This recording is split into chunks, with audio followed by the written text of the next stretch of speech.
because it draws down a very small return.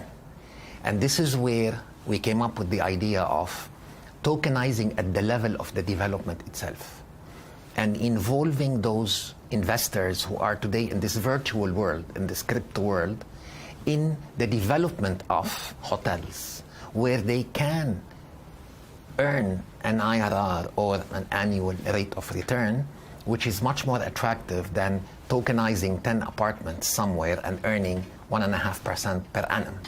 So this is where we started with the Trump Hotel in the Maldives, which is going to be an amazing property delivered in the next 3 years. And we're tokenizing at the development level, and it's an absolute first, always an absolute first with the Trump organization.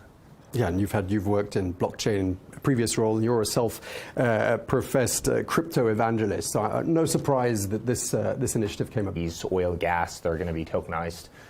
The way money moves around the financial system is going to be very, very different. It's very different today than it was 3 years ago, and I personally believe you probably won't have the SWIFT system in a 5-year period of time, because there's nothing that blockchain can't do better, faster, cheaper, more transparently. You have some of the greatest digital asset classes. Look at Bitcoin, probably the greatest return of any asset class anywhere on Earth, about 70% a year on average, year over year. For the last 10-year period of time. You look at the development of stablecoins and the ease of use of stablecoins. This is getting ingrained in people, and so there's no doubt that real estate is going to become tokenized, and that's exactly what Ziad and I are working on in a very big way. The way the financial system interacts is going to change. The way real estate is purchased is going to change. In fact, Ziad and I were the first people, and it made tremendous news. I said, Ziad, do you mind if I go up on stage and say we're going to actually accept cryptocurrency for the purchase of apartments for Trump International Hotel and Tower Dubai at the launch? And I said that. The audience went absolutely crazy. And I think there was more articles about that, and we're the first people to do that. Yes, and so cryptocurrency is here to stay. Cryptocurrency right now is roughly where the internet was in 98, 99. That's how much growth there is left in it, and it's exploding every day. Obviously, America's leading the way, and frankly, the Middle East is right behind. It's right there. The amount of love for kind of crypto-based projects, blockchain-based projects, is incredible. And last but not least, there's a lot of problems that blockchain solves for real estate. Title.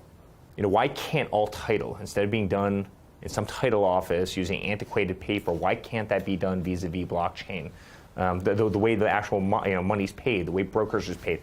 There's a lot of things that blockchain can do to simplify and actually really enhance real estate, and we plan to exploit a lot of those things.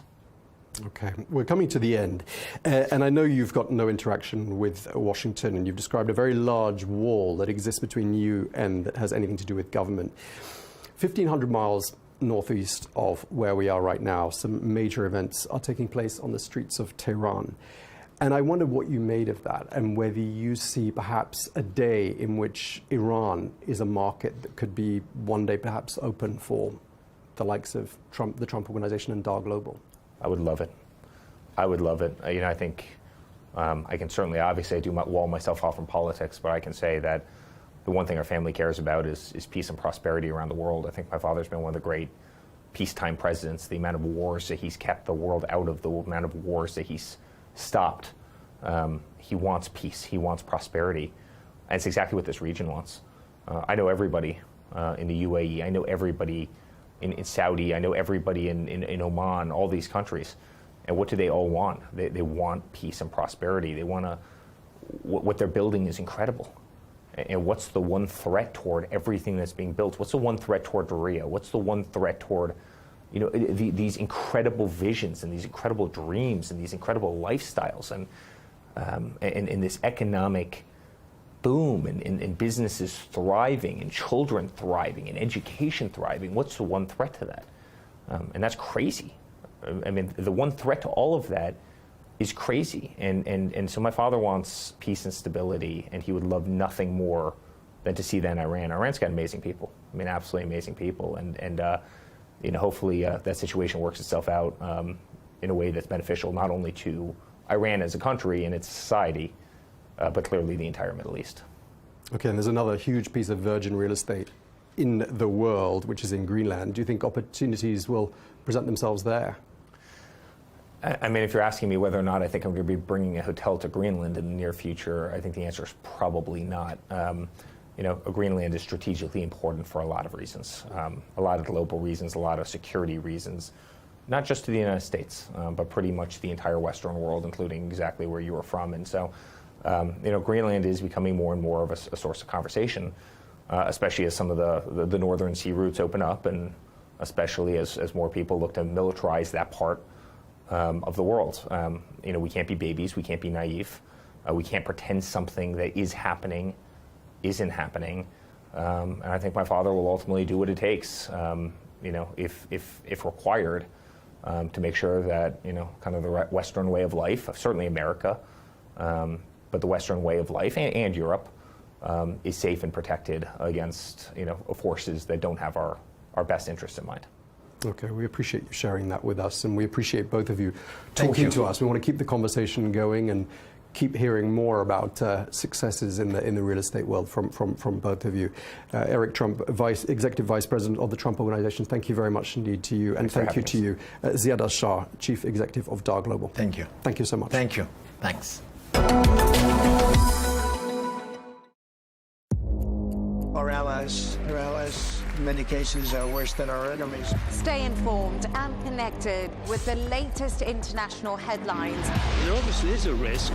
From breaking news to in-depth analysis, it would appear that this war is coming to an end. Who buys this stuff? Investors, pension funds. we deliver the most important developments straight to your screen. Iran always wanted to deal with militia. Join us for compelling, expert-driven conversations. A curfew order has been established. And an insightful look at the issues shaping our world today. There are lots of proposals about European architecture for security. I'm Leigh Ann Gerrans, and this is W News. We dealt with this when I was Chief of Staff in the first term. Where you don't just hear the headlines, you get the full story.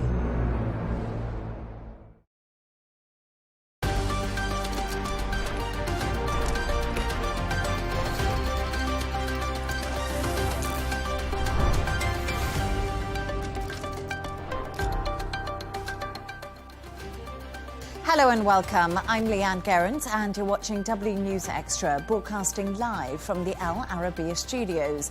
These are our top stories. Trump's told the killing in Iran has stopped and there's no plan for executions, but he doesn't rule out military intervention. Venezuela's opposition leader and Nobel Peace Prize winner Maria Corina Machado visits the White House following the U.S. capture of Nicolas Maduro. And a complete retreat from Elon Musk as X announces it will remove the editing function on Grok, which has led to widespread sexualized deepfakes.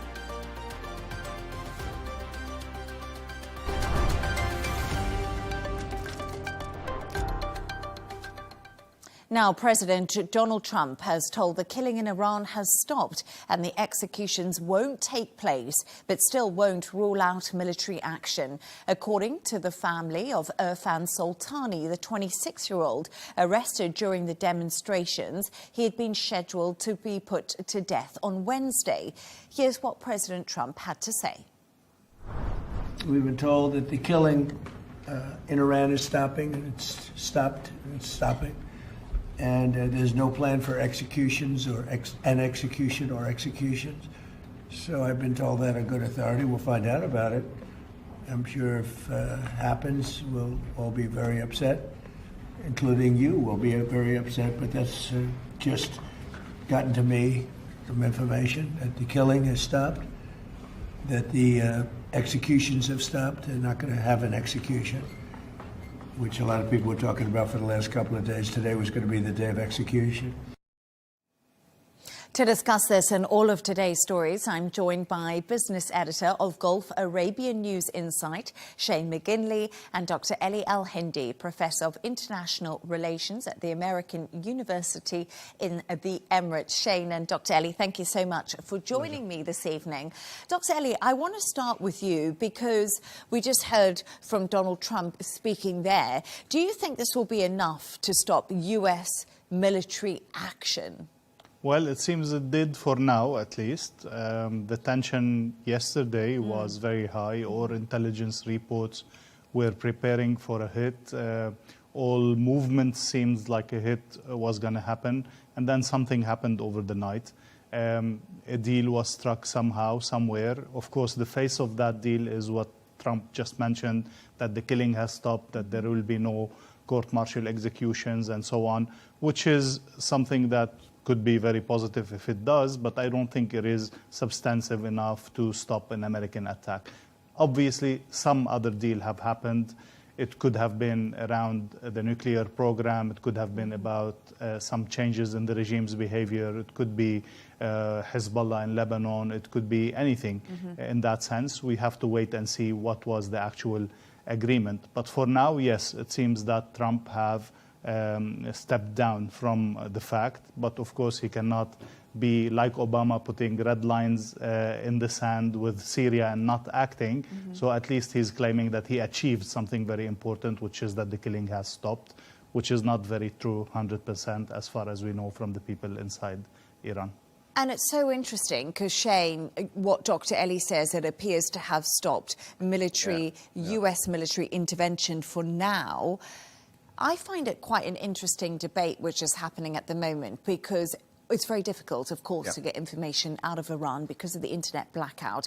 But it appears that the protests have subsided in some respects. It's not surprising because I think if you're, I'm glad there was no attacks on Iran because nobody wants that, especially when it's just over the water from where we're sitting. But I think if you were to look at it from a sort of protesters' perspective, like a couple of days ago, Trump was encouraging them to keep going out and protesting, and he was saying help was on the way. But if you're a protester who has gone out and taken that advice, you're kind of thinking, well, where's the help coming from now?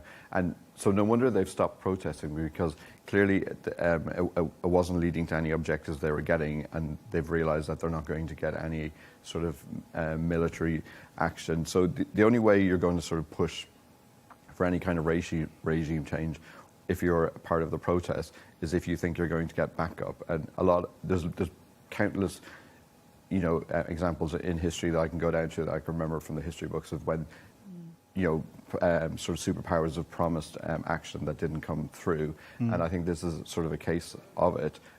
So positive, yes, there was no attacks, but for the protesters, I think they're the losers in this. And at the end of the day, they were protesting because of the economic constraints that they were living under, and this is a country with huge oil wealth, and yet the people are living in poverty. So, I do feel for the protesters in the midst of this debate.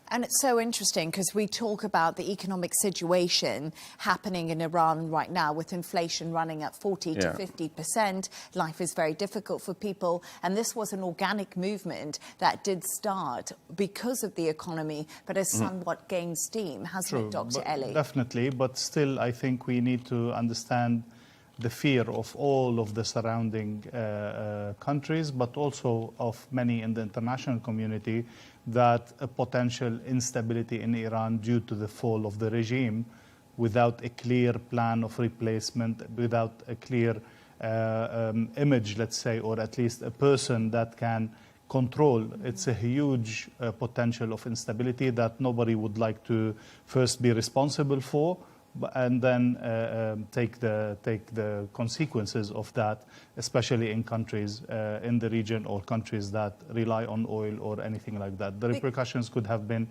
catastrophic if a regime change was sudden and without enough preparation for an alternative. Because we did get information today that Saudi Arabia, Qatar and Oman Indeed. convinced Donald Yes. Trump to give Iran a chance. Do you think that was part of why we saw a sort of Definitely. stepping back from the US? It was another factor, of course, other than the other things that we've mentioned. I don't think anybody was very enthusiastic to a sudden regime change. Not that they love the Iranian regime or they trust it, but definitely they fear more a potential instability that could be catastrophic. But I would like to go back to what you mentioned. What about the protesters? And I have to remind myself and probably the viewers that in the beginning of the 90s, the UN did establish a very clear concept of the responsibility to protect. And it puts the international community in front of its duty to actually support any people that is trying to, improve its future and change its situation and so on. But again, I think that time was a time where countries were more willing to get involved into internal regime changes. Today is quite the opposite, although the concept, in my opinion, is still valid. And it's rarely that we have seen a people really being able to change its situation without a proper international support and the proper international ambiance, at least. But, we talk right now that things have settled down a little bit and the war of words between the US and Iran has, of course, calmed since we were talking about, seemed to be a lot of movement yesterday, and today it's different. Yeah, it definitely felt like going to bed last night that we were going to wake up and it would be similar to the attacks that we had on Qatar back in the summer. Yeah, absolutely, because we saw Iran threaten retaliation if the US did hit the country. American bases and American bases in the region. But there's still military movement happening at the moment. We can't forget that. Still US military movement in certain places. But right now, Shane, countries around the world, we can't forget this, are continuing to tell their citizens who are in Iran to leave Iran. And I know the UK closed its embassy in Tehran. Yeah, the US, the UK, Canada, Australia, a lot of European countries have all advised citizens to leave. India has 10,000 citizens in Iran. It's encouraged all of them to leave. We've seen, like you said, personnel being moved around on bases, particularly in Qatar. We've seen a lot of airlines, sort of Wizz Air, Lufthansa, British Airways, avoiding the airspace, which I think is quite interesting as well, because whatever the airspace, like the planes have to pay to go through these ones. So again, when I always kind of think it's interesting to follow the money, and if they're not going through Iran, then they have to go through somewhere else, and which is Afghanistan, which then that means the Taliban. And if this was on the record that back in June when we had the Israel-Iran conflict, that the Taliban was making millions because they were increasing their fees to go through Afghanistan. So there's always someone who's going to benefit. Surcharge. Yeah, exactly. So in the same way that Iran did when they had problems in Iraq and Syria. So there's always someone who's going to make a lot of money out of these sort of situations. So at the moment, it's probably the Taliban. It's fascinating, isn't it, how it all works, and when we talk about following the money in airspace, how much it does cost to redirect flights for these big international airline carriers. But I think one question on everyone's mind, Dr. Ellie, you said this at the beginning to me, it seems like for now there's going to be no US military intervention. And I think the question is, what happens to Iran next? Because we know the Iranian government is in place still, of course. Sure. We know the protesters were calling for change, but how difficult will it be for any sort of reform to come going forward? Where's things going to change? Definitely, again, we go back to ask the questions we've been asking for the past years, maybe. Is this regime actually able to change its behavior into a positive behavior internally and externally? Or is it really part of its identity and it's not really flexible to change things because it will make it more vulnerable and it will be a vicious cycle? When it comes to the US, I do believe that for someone who has claimed for so long he is not into the game of regime change, the logical choice would have been maybe some cyber attacks, maybe some very tactical, precise attacks on the missile program or on the nuclear program again.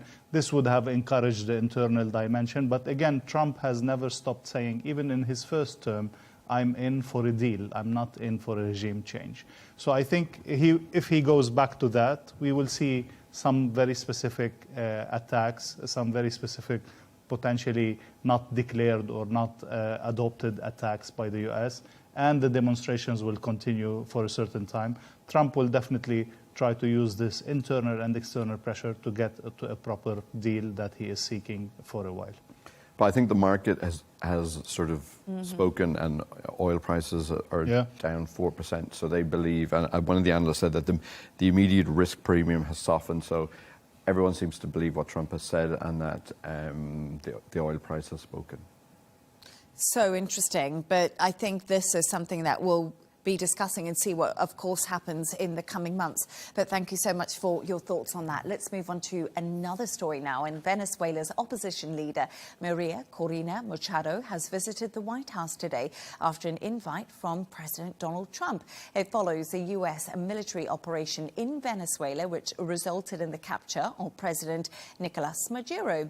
Today's meeting has been widely anticipated following Trump's decision to back Maduro's Vice President Delcy Rodriguez, as well as his past desire to obtain the Nobel Peace Prize, which was, of course, given to Machado. Shane, let's start with you. It's very intriguing. You know. Yeah, there's always like so many elements and subplots going into these things. I know it is. It's like a novel you just couldn't write. But Shane, right now, what will Machado's arrived? She's been meeting Donald Trump, but what will she be trying to do in this meeting? Almost to get Donald Trump somewhat back on her side, I guess. Well, Trump has said that he doesn't think that she commands the necessary support or the respect in her home country. So those are the two things that she needs to show a good sort of display of strength. She needs to appeal to the Donald and to his ego. But I think. So does she have the support? Okay, so let's look at a poll. I like a poll. Yes. And Bloomberg, you know, credible outlet, they recently did one in Venezuela and asked people, who do you want to lead the country? The majority did go for her, 52%, which is, you know, is a fairly big number. Only about 14% went for Rodriguez, and the rest were kind of don't know or don't care. So I think in that respect there is, but I think... the other thing that she wants to get is to secure political prisoner releases. There's other bits, sort of smaller things.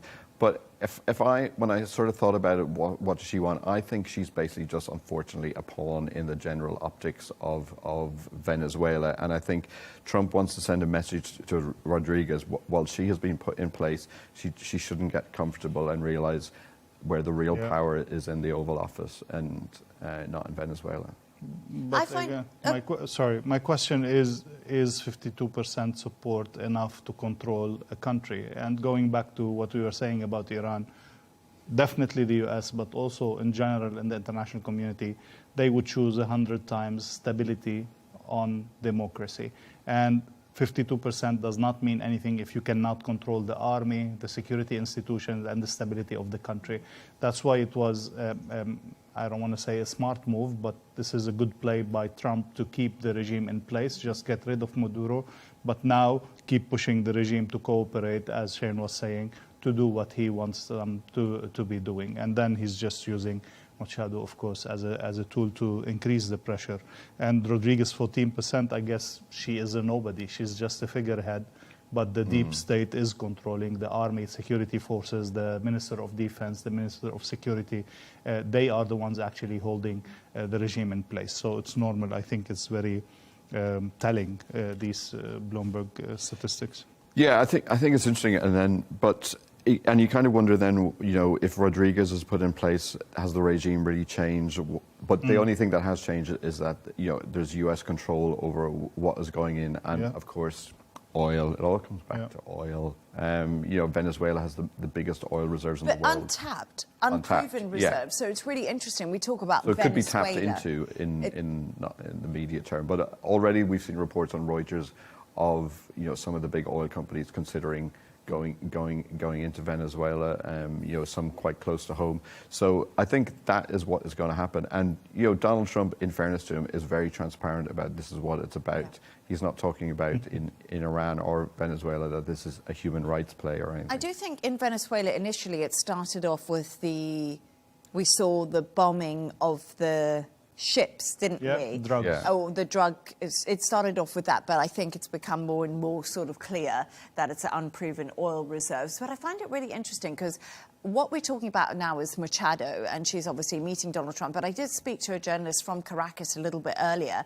and I found what he said to me quite fascinating, because I said, how much support does Machado and her democratic movement have in Venezuela? And he said it's a very Western perspective that they think that's what we want in the country. Because right now, he doesn't seem to think that's the appetite, and also that she just doesn't command the power right now, like you say, rightly so, of the military, and she's not enough to kind of rile the people together, which I found quite an interesting perspective when it comes to, you know, who could possibly replace the regime in Venezuela. Because right now, maybe Donald Trump, as Dr. Ellie says, did the wise thing, stuck with the old guard, and will play out from there.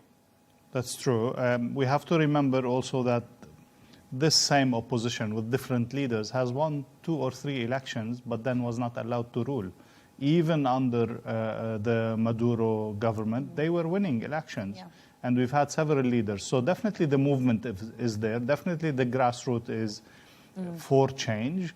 But then if you can get that change of behavior internationally and behavior internally, same case as Iran, without paying the price of instability, then everybody would be definitely more happy to do it. It seems that the regime was able to switch and do that, and definitely 4%, as you said, the drop in oil prices definitely has to do also with the fact that American tankers have started to tap into the Venezuelan oil, and talks about deals are coming up also. Yeah, because you know the Americans obviously want a lower oil price. So if they, you know, Venezuela and Iran are 2 of the biggest players in the oil market, and if they get control of those as well as their own reserves, then you know, then OPEC is going to look slightly weakened. Yep.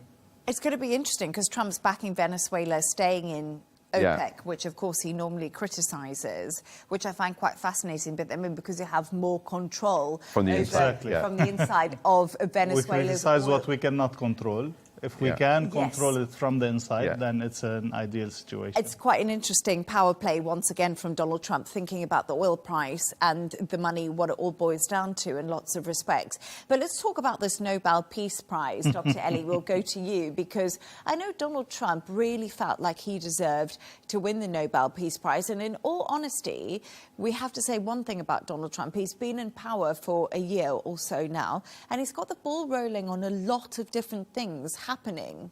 That's true, but none of the peace deals have been full and completed. Don't tell him that. Well, okay, we will not, but definitely he promised everything on day one. This will be solved, that will be finished, etc. He still speaks about ending the 3,000 years of conflict in the Middle East, and the war is still waging in Gaza, and still there are attacks in Lebanon, and things are still ongoing. Ukraine. In Ukraine, there's zero advancement in that, sometimes blaming Zelensky, sometimes blaming Putin.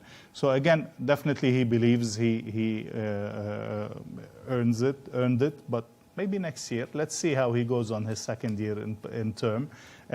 Definitely he's a guy who is all for making deals and so on. On the technicality, of course, we all know that the Nobel Peace Prize Committee did not allow Machado to be dedicating it or even offering it to Trump, so this is out of question. But I was always wondering, if she had given it to Trump immediately back then, would she have been the president of Venezuela today? Maybe, we don't know. But again, all the other factors we spoke about come into play also, not only the ego of Trump and not only the how much he likes a person or not. I think she will hand it over to him, I think.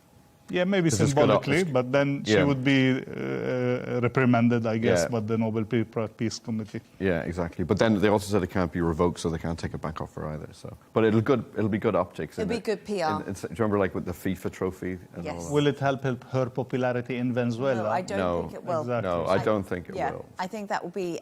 Let's wait to see. But as you say, it's about PR. Yeah. So let's see what she does. But thank you so much for your thoughts there. Let's move on now. And U.S. Special Envoy Steve Steve Witkoff has announced phase 2 of Gaza's peace plan. It involves disarming Hamas, rebuilding the region and creating the National Committee for the Administration of Gaza. This committee will be overseen by Donald Trump's Board of Peace. So, Dr. Ellie, this is quite interesting because phase 2, we're in it now. What does that mean? It's at least a positive sign that things are moving. So let's be optimistic and say that things are moving somehow. We do have now that the committee, the National Committee for Administration of Gaza, we do have it in place. Not everybody is happy with the names, but the committee is there. It's going to meet in Cairo soon. We do have, it seems, some kind of an understanding of who are going to be the multinational forces that are going to be there, and it seems that Egypt is really going to have a big percentage of that once again. So yes, things are moving, yet we have to remember that there are so many questions more than answers, so many conflicts, so many issues that are not clear. We have to remember this is the phase where we have the disarmament of Hamas. There's a lot that is happening and nothing is clear on that side. We have the Israeli withdrawal to a certain part of Gaza. Also, this is not clear or visible to be happening anytime soon. And then reconstruction, who's going to pay? And how is it going to happen? And all of that. So a lot of questions. Glad that things are moving forward. It's a good sign. But we need to start to see answers for these questions as we go to really have the Palestinian people first, but then also all the region feel that we have actually moved into a new phase. And I think $50 billion is the price of reconstruction, will be estimates. Yep. And like you say, who's going to pay for that? How long is it going to take? And it's also the withdrawal of Israeli forces in Gaza and Hamas. So it's all up in the air at the moment. But Shane, you know, we've spoken about Hamas disarming. Dr. Ellie mentioned it there. And they've been warned of consequences if they don't apply with obligations. We don't know what those consequences look like, do we? No, we don't. In terms of the obligations, when I was looking up, it's basically to return some of the deceased hostages that are still outstanding. So in terms of the consequences, I looked everywhere and there is nowhere where it says what these severe consequences. But if we were to sort of speculate, some of them could be, you know, to put sanctions on some of the financial structures that are supplying Hamas. The other one then is some of the phase 2 benefits that were due to come in or are in place, which is the aid, like you said, the reconstruction. All of those costs, you know, would be stopped. And then the ultimate, unfortunately, is a return to full-scale military action in the region, which we don't really want to go down that route. And I think the positive in the reports was saying that, you know, from the Palestinian side, there was support for this move into phase 2, and also for the mediators in Turkey, Qatar and Egypt. So that is the positive side of it. But I kind of think like the 50 billion even that you're talking about, that it's kind of like if you look at when the Syrian regime was overthrown, there did seem to be a kind of momentum to go back in and support all of the infrastructure, and there was all of these deals announced. I sort of personally feel that that momentum around the Palestinian story has sort of been lost. A little bit right now, because I feel we just been discussing Gaza and the second phase of the peace plan. It kind of took us by surprise because that hasn't been the main focus of the news, where for so long that was the focus. And I do agree with you on that. And Dr. Ellie, I guess, has momentum being lost when it comes to making sure that everything is in place? Attention, definitely. Momentum, definitely. But still, we have the impression that things are moving a little bit. However, going back to what Shane was mentioning, first concerning the sanctions, I don't think any leader in Hamas is not on the sanctions list so far.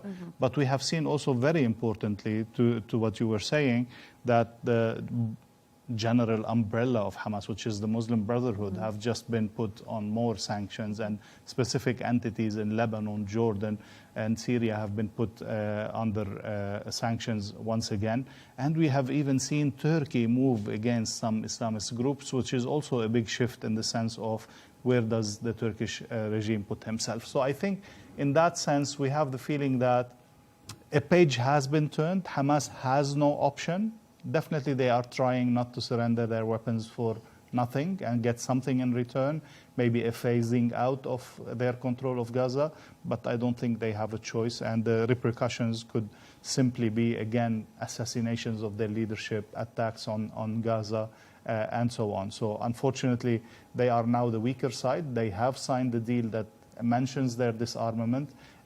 If things don't go well, an escalation could again be there.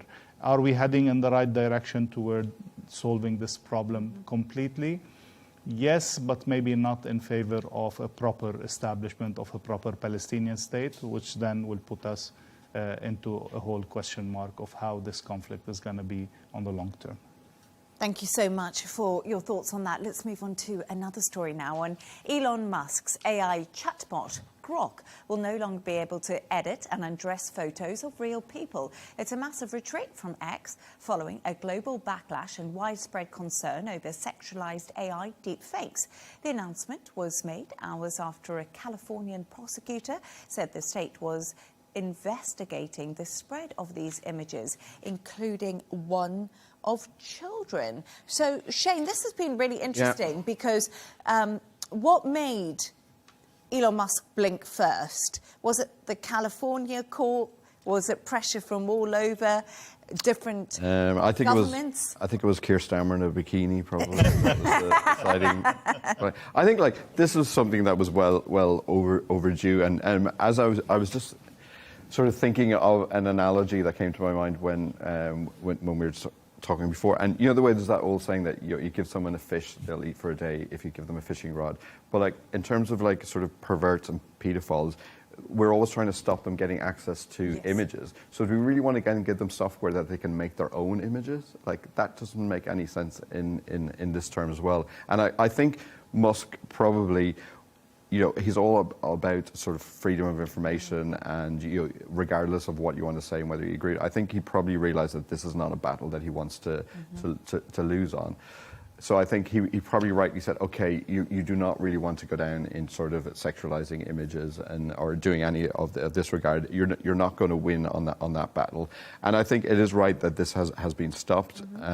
But on the flip side of it, I think if you're going out determined to find these images, you will just find another software that will do it, or a software will be developed by other sort of tech bros to facilitate this. If there's a vacuum and a demand, supply and demand will mean that this will happen eventually. But if there is software that is in the public domain that we can control, I think that should be done. So I think this is a positive thing, but I think it doesn't close the gate and stop this kind of sinister activity happening, unfortunately. And it's so interesting because I do think, like what you said, people can always find workarounds, can't they? Yeah. But something like X or Twitter, once they should be seen to adhering to on the mainstream. It's more of the mainstream, isn't Yeah. it? So it's quite an interesting debate when it comes to that. And I do think that he thought, I'm not going to win this at the moment, especially when we see other countries like Australia really cracking down. I think his reputation is not the one. This is the one he wants to sort of fall on, and especially if he wants to continue to get his $1 trillion package.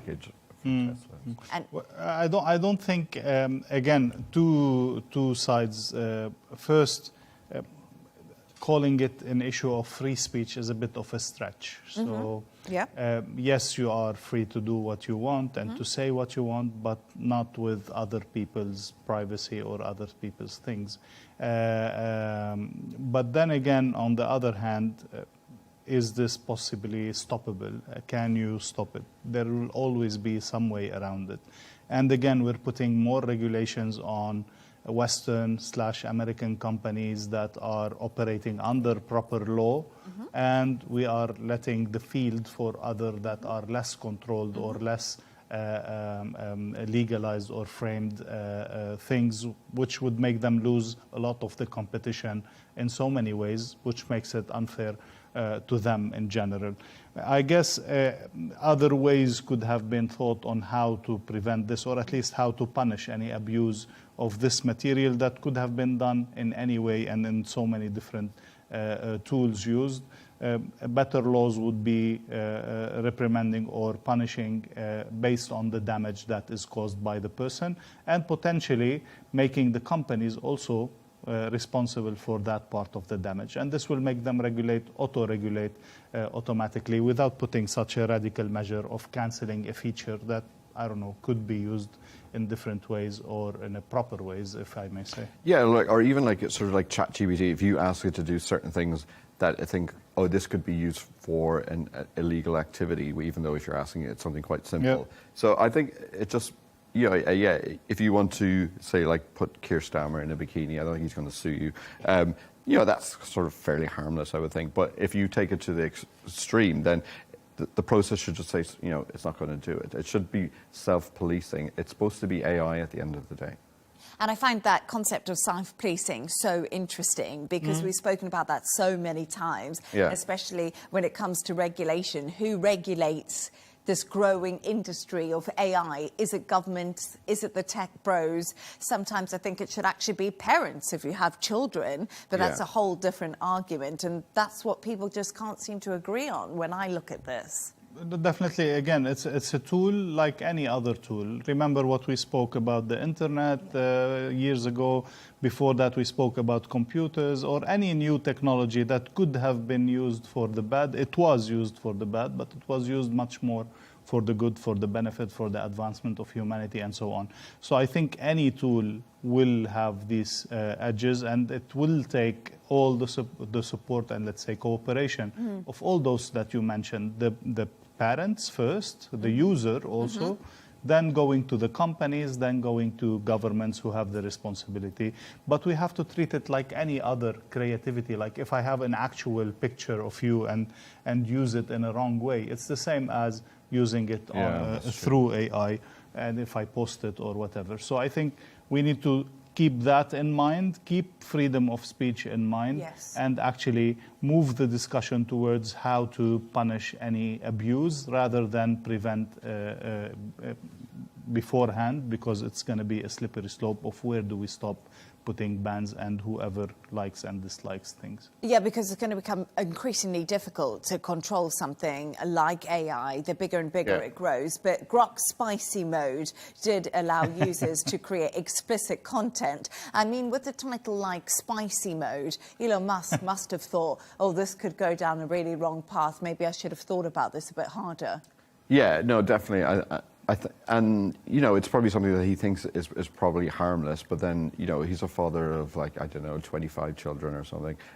So I think he probably realized that, this can be taken to the full extreme and to the perversion level. And like you said, it's not something that he probably realized that he's going to win the battle on in terms of reputation. But can you imagine how much Spicy Mode got him new users and new payments? So again, if these are private companies seeking profit, then this is something that they would do. And I have to say, like you said, it probably did generate a lot of publicity because this sort of general debate, I thought, well, I've never actually used Grok as a search AI engine. So first time I used it. Yeah, exactly. So we've all done that. Was because of this. Yeah, exactly. Were you the same? Yeah, I downloaded the free version. I wasn't going to sign up for the spicy version or anything. But I did notice the tone of it is very different than ChatGPT. Oh, you were offended by the tone, weren't you? Well, I wouldn't say offended. It's a bit more... Surprised. Like ChatGPT is very much sort of subservient, sort of your best friend, sort of personal Tells you assistant. what you want to hear.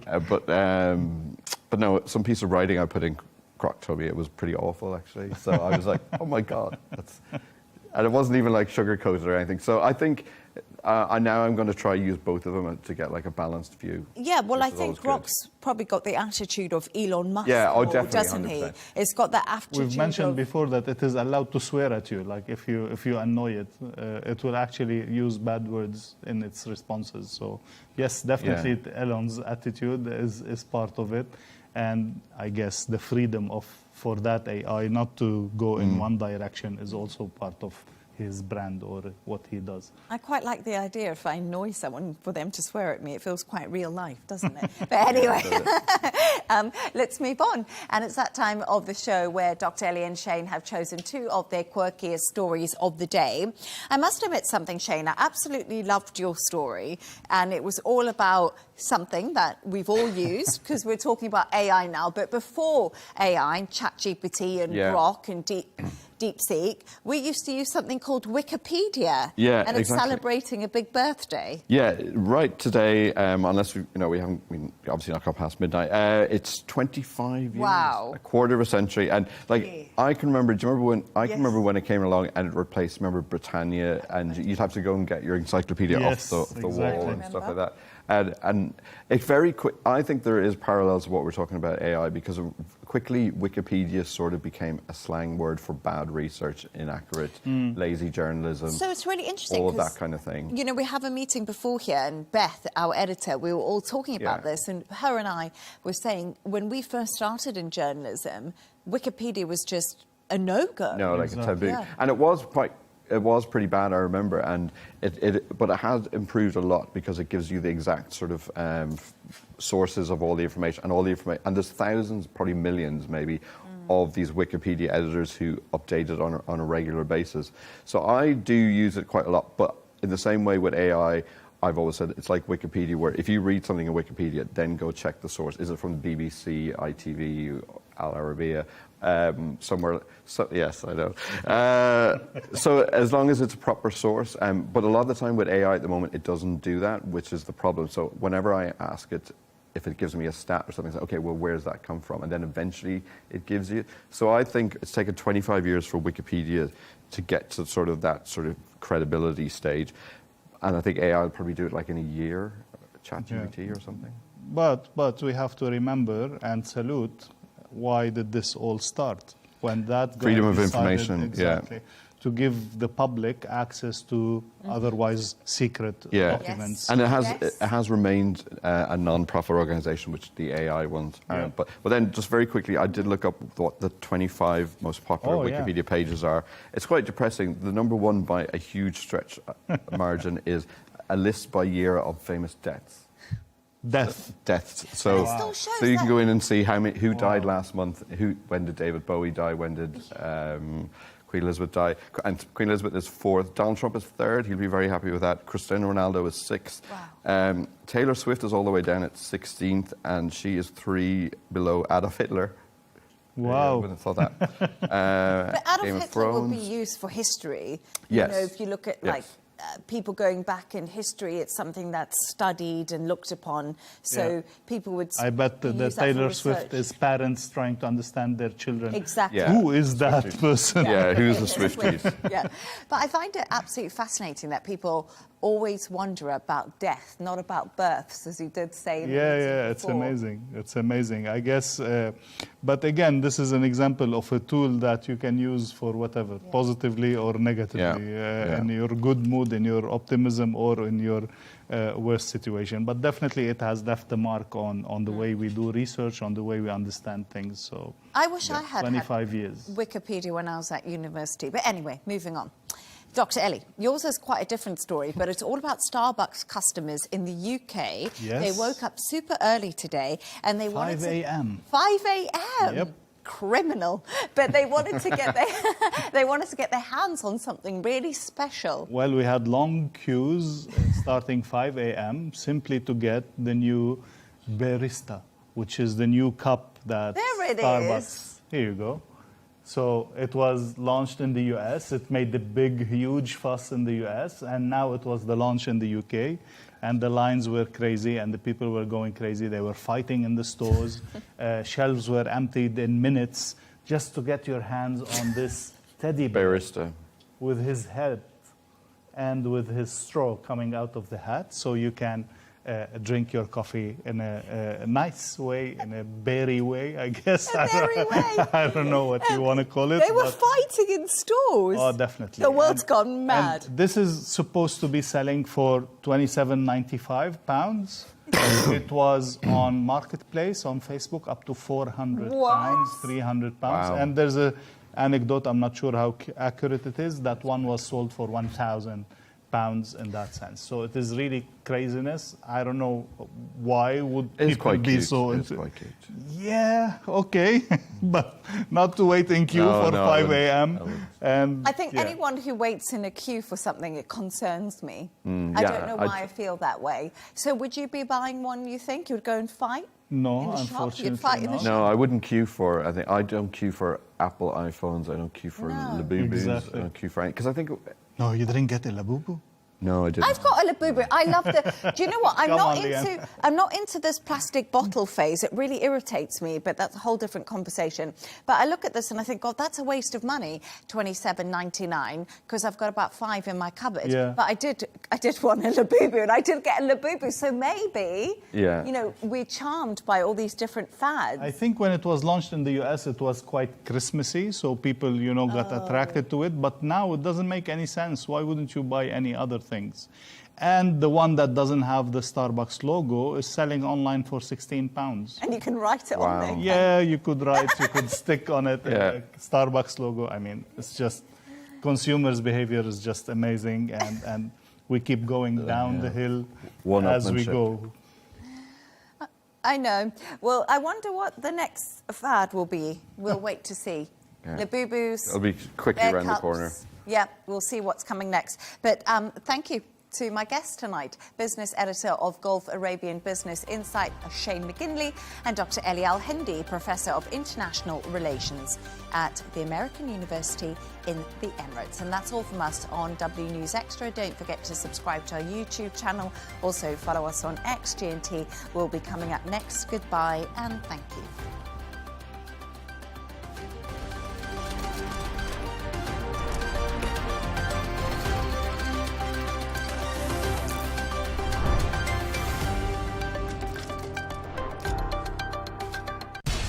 We have to take care of our people, and we're going to take care of our people first. For in-depth analysis and all the latest developments across the globe, make sure you join us every weekday. President Trump is trying to negotiate a ceasefire. With so much happening, so much information, and so much noise, International law will have no part in his administration. it can be hard to keep track. Tariffs will just fuel inflation. We're going to fight these tariffs. But you can count on us to tell you what you need to know.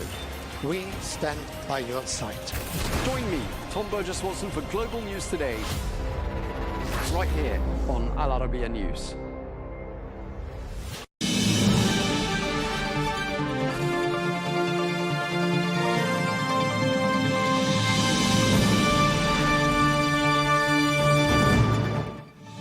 Hello and welcome to Global News Today, bringing you exclusive interviews and in-depth discussion with leading experts every weekday here on Al Arabiya English. I'm Tom Burges Watson.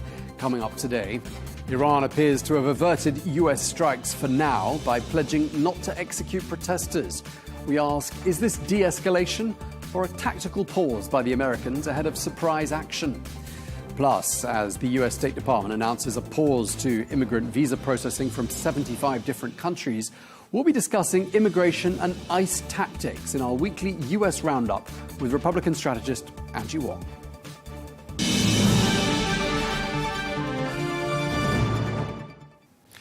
Hello and welcome. We begin with the latest from Iran, where the country has been gripped by protests for a third week. Well, international pressure has intensified following reports that Iran had set a date to execute protesters. Well, Iran's foreign minister has pushed back on those claims, saying that there are no plans to hang anybody. Meanwhile, the US President Donald Trump says he's been told the killing in Iran has stopped, but he's added that he has not ruled out military action against Tehran over the crackdown on anti-government protesters. We've been told that the killing in Iran is stopping, and it's stopped, and it's stopping. And there's no plan for executions or executions. So I've been told that on good authority. We'll find out about it.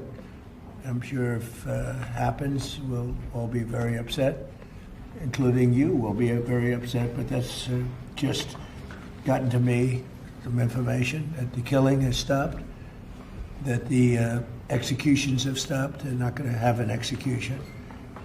which a lot of people were talking about for the last couple of days. Today was going to be the day of execution. President Trump speaking there. Well, Gulf states are reacting to the situation in Iran. According to Saudi officials, Saudi Arabia, Qatar and Oman have convinced President Trump to give Iran a chance. This comes after the Saudi Foreign Minister, Prince Faisal bin Farhan, held a series of calls with counterparts from neighbouring countries to discuss regional developments. That's according to the Saudi Foreign Ministry. Well, amongst them was a call with his Iranian counterpart, Abbas Araghchi, during which they discussed the situation in the region and ways to support security and stability. We're joined now by Van Hipp Jr., who's a former Deputy Assistant Secretary of the U.S. Army. He joins us from Washington. Thank you very much indeed for joining us, Mr. Hipp. President Trump had said, quote, help is on its way. Now we're looking at a scenario in which there's be more sort of restraint. And I'm wondering why you think this is. What's changed? I don't know if it has changed. I think these next 24 hours, Tom, are very critical. But I think what you're seeing here, and there's some good intel coming out, that last night the Iranian regime thought that a U.S. strike was imminent. And when they did that, they showed their emergency protocols to our intel authorities. And by that, I mean their escape routes, where their leadership would hide, and what frequencies they might use in an emergency. So they exposed those emergency protocols. And what President Trump, why that's important, what President Trump has said he wants, if we do undertake military action, he wants it to be swift and decisive. And I mean, look, this is an international chess game, and anyone who's watched President Trump knows he plays 3D chess while others play checkers. Right. So we've got President Trump saying we're in sort of wait and see mode, so to speak, not ruling out force. But from what you're saying, this could actually be strategic ambiguity, or it could be preparation for a surprise attack. What do you think is more likely at this stage? I think so. I think this president is not afraid to use military force, and this regime is teetering. So I think the intel that we got last night, when those emergency protocols were revealed, is very important. And Tom, I would go back to 2020, when the regime was also teetering. And President Trump issued a very dire warning to Iran at that time. And he said, point blank, we've identified 52 targets inside Iran, 52 targets representing the 52 Americans who were held hostage when they seized our embassy in Tehran in 1979. So I think, and the president said he's getting briefed every hour on this. He's got good options. And we've just learned in the last hour or so that the USS Abraham Lincoln and its strike force is now headed to the region. Right. And do you think there is a sense in the Trump administration that the opportunity for what you described as a decisive strike might not come around for quite some time? And if the protest movement fades away, the opportunity might not present itself again during President Trump's time in office. Do you think that's part of the calculation? I think it is, but I think what is driving this right now is what President Trump has said. It's got to be swift and decisive. You can't have a situation where the regime is just severely crippled. You cannot let them up for air this time. And the people there, they've had it. I mean, you've got 48% inflation, 58% food inflation, water shortage, and Tom, it is the rial. The Iranian dollar is worthless. It takes 1.4 million rials to equal $1 US right now. Right. We've heard President Trump talking about, what might come after the administration in Tehran. He doesn't sound very enthusiastic, shall we say, about Reza Pahlavi, the son of the last Shah. Do you think the United States does want a change of leadership in Iran? Well, there are reports, though, that Trump administration officials did meet with the Crown Prince this last weekend. And I would say this, if you look at what groups outside of Iran want and what they've advocated, even groups that don't get along with each other, be it MEK, Reza Pahlavi, and others, they all want the same thing. They want self-determination by the Iranian people, and they want a secular democracy. So I think all these groups, even though they may be at odds, they want the same thing at the end. And I would say this too. The Iranian regime is not just, when you look at all they've done there in that part of the world, their reach in sponsoring terrorism has really been worldwide. And don't forget, 11 Arab nations have gone to the United Nations declaring Iran as a state sponsor of terrorism. And I would also remind your viewers, look at the North Korean nuclear threat today. Where do you think that came from? Their nuclear program, their ballistic missile program. If you take the Shahab missile out of Iran and compare it to the Taepodong in North Korea, lo and behold, it's the same missile. And back in 2011 and 2012, I used open source intelligence to reveal then that the Iranians were on the ground in North Korea, helping them with their ballistic missile program and the nuclear program. So a secular democracy in Iran would certainly make the world a much safer place. And yet, seen from a regional perspective, some of the United States' Gulf partners have expressed, let's say, some reservations about a military strike on Iran. And I'm just wondering, from a regional perspective, what's more risky here, regime collapse or regime survival? Well, also, I would say that our allies in the region, they may say one thing to the press in the open, and they say something else privately. Don't forget, 11 of those Arab nations, like I said earlier, have gone to the United Nations and declared Iran as a state sponsor of terrorism. That tells us all we need to know. How fragile do you think the leadership looks right now?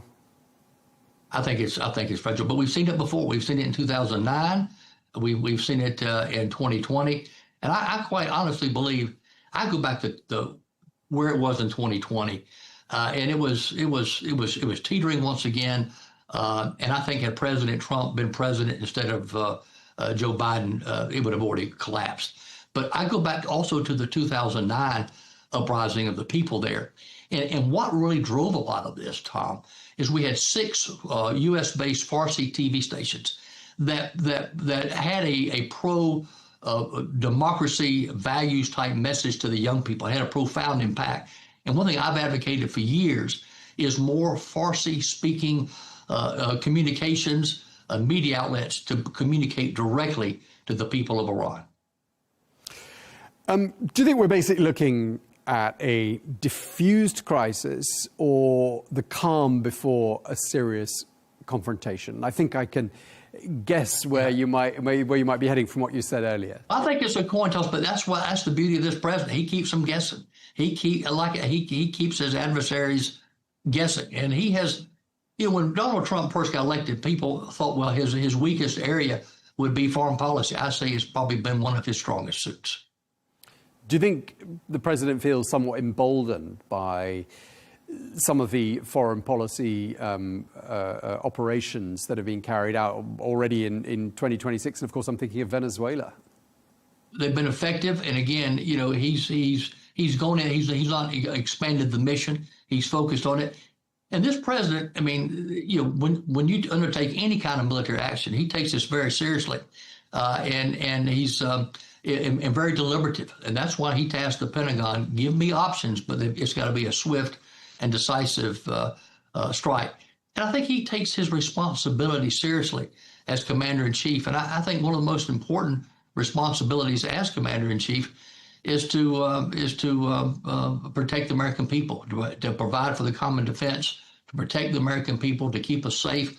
When he looks at their influence that they've had in this country, we've been illegal aliens and nefarious characters from adversarial nations pouring into our borders, you name it. He's taken these steps to keep this country safe. Do you think Israel is in close contact with the Trump administration at this moment and perhaps offering advice? Is that advice listened to? Israel's a great ally, and I have no doubt that our folks are in touch with the Israelis as well as other allies in the region. Okay, and don't forget the strikes we carried out against ISIS targets in Syria recently were with other allies in the region as well. Okay. I mean, if indeed these 3 weeks of unrest are drawing to a close, does that essentially mean the window for action is starting to close? Not necessarily, but I do think this next, I'd say 24, 36 hours are absolutely critical. Absolutely critical. Okay, and what's your hunch as to how things will pan out in the next, say, couple of weeks, couple of months? Well, I hope. I mean, we have to learn from history, and when you're dealing with thugs and like the Ayatollah and the thugs that he's surrounded by, I think you have to understand that any kind of deal. I mean, look what they've done with the IAEA and how they've lied about their uranium enrichment programs. Any kind of deal you have with them is as worthless as the deal that Neville Chamberlain got with the Nazi regime right before World War II. Okay, well, we really appreciate you taking the time to speak to us. Thank you very much indeed. Van Hipp Jr. Thank you, sir. Good to be with you.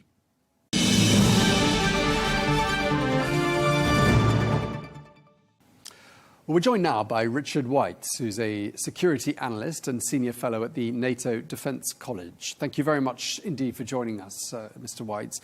President Trump has been told that the executions in Iran are now off the table, and that seems to have influenced his decision, and he seems to be moving away from the idea of carrying out any military response to what's been happening in Iran. How credible do you think it is, this claim that the executions are indeed not going ahead?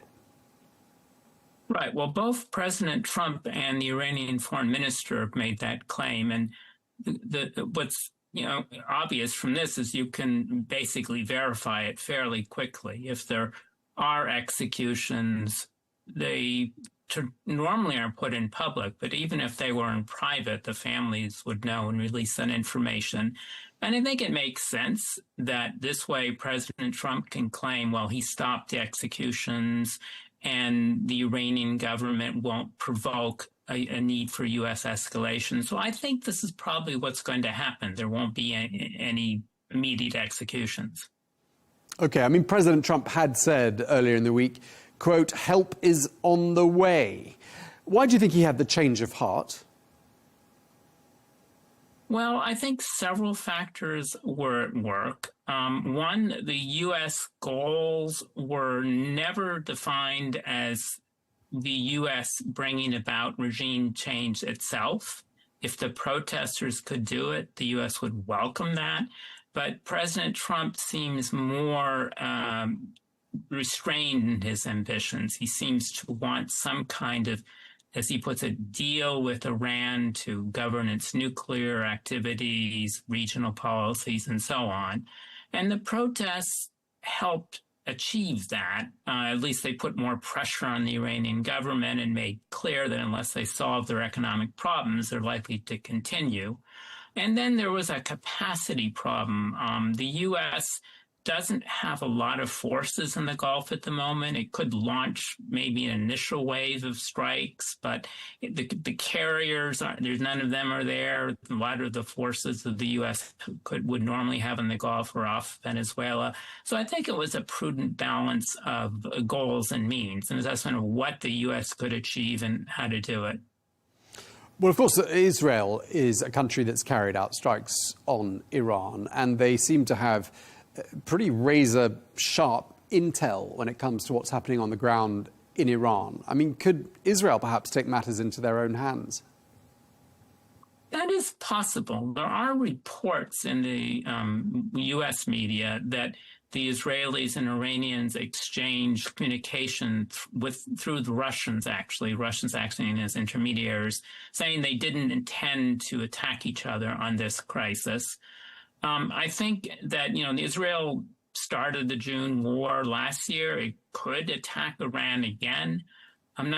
It's not clear, how the President Trump would react. He's certainly very responsive to Israeli security concerns, but he's also very responsive to the security concerns of his Gulf partners. As far as I can understand it, the countries in the Gulf, the leaders of the UAE, Saudi Arabia, and Qatar have all said they don't want a military escalation by the United States or Israel. So I would think that would have a greater impact than President Trump's deliberation and would also restrain the Israelis, given how President Trump reacted when they attacked Qatar last year. It triggered a very negative reaction by the White House. Just looking at the latest reports from Iran, and I know there's been this internet blackout, and we aren't always 100% ahead of the curve when it comes to news out of Iran at the moment. But it does appear that the protests have faded somewhat and dissipated somewhat since Monday. And I'm wondering what you think's at work here. Is that sort of fatigue, or do you think it's fear that's at work? I have to think it's fear. I mean, we've seen thousands of people being killed on the streets, and threats of hanging were made, even if they're not going to be carried out. And so I think the government forces have suppressed the uprising just using brute force. And I think that if someone were to protest now, there's a real risk for their safety. So I think that's really what's suppressed much of the protests, at least as we can see them. Do you think the Iranian leadership is looking more fragile now than it did, say, 3 weeks ago? Yes. Now, it's true that the Iranian security forces stayed firmly behind the Iranian regime, and that's a big difference between what happened in 1979 when the security forces split. No longer, many of them refused to fire on the protesters, and that led to the toppling of the Shah. Here, the security forces did what they were told, which was to shoot at the demonstrators. And so that is the foundation, which is now the regime. It's more almost a military regime as opposed to a clerical regime. And then, of course, we're entering this precarious period of transition when the supreme leader is replaced by somebody else. So and the suffering economy, which seems to be the main driver to the current wave of protests. So yes, the regime appears to be in a very vulnerable state, more so than we thought maybe a few weeks ago. But what we don't know is this going to mean it will try and make more concessions to get sanctions removed, or does this mean it will hunker down at least for a few years until it's reestablished firm control, there's a new leader solidly entrenched in office, and so on?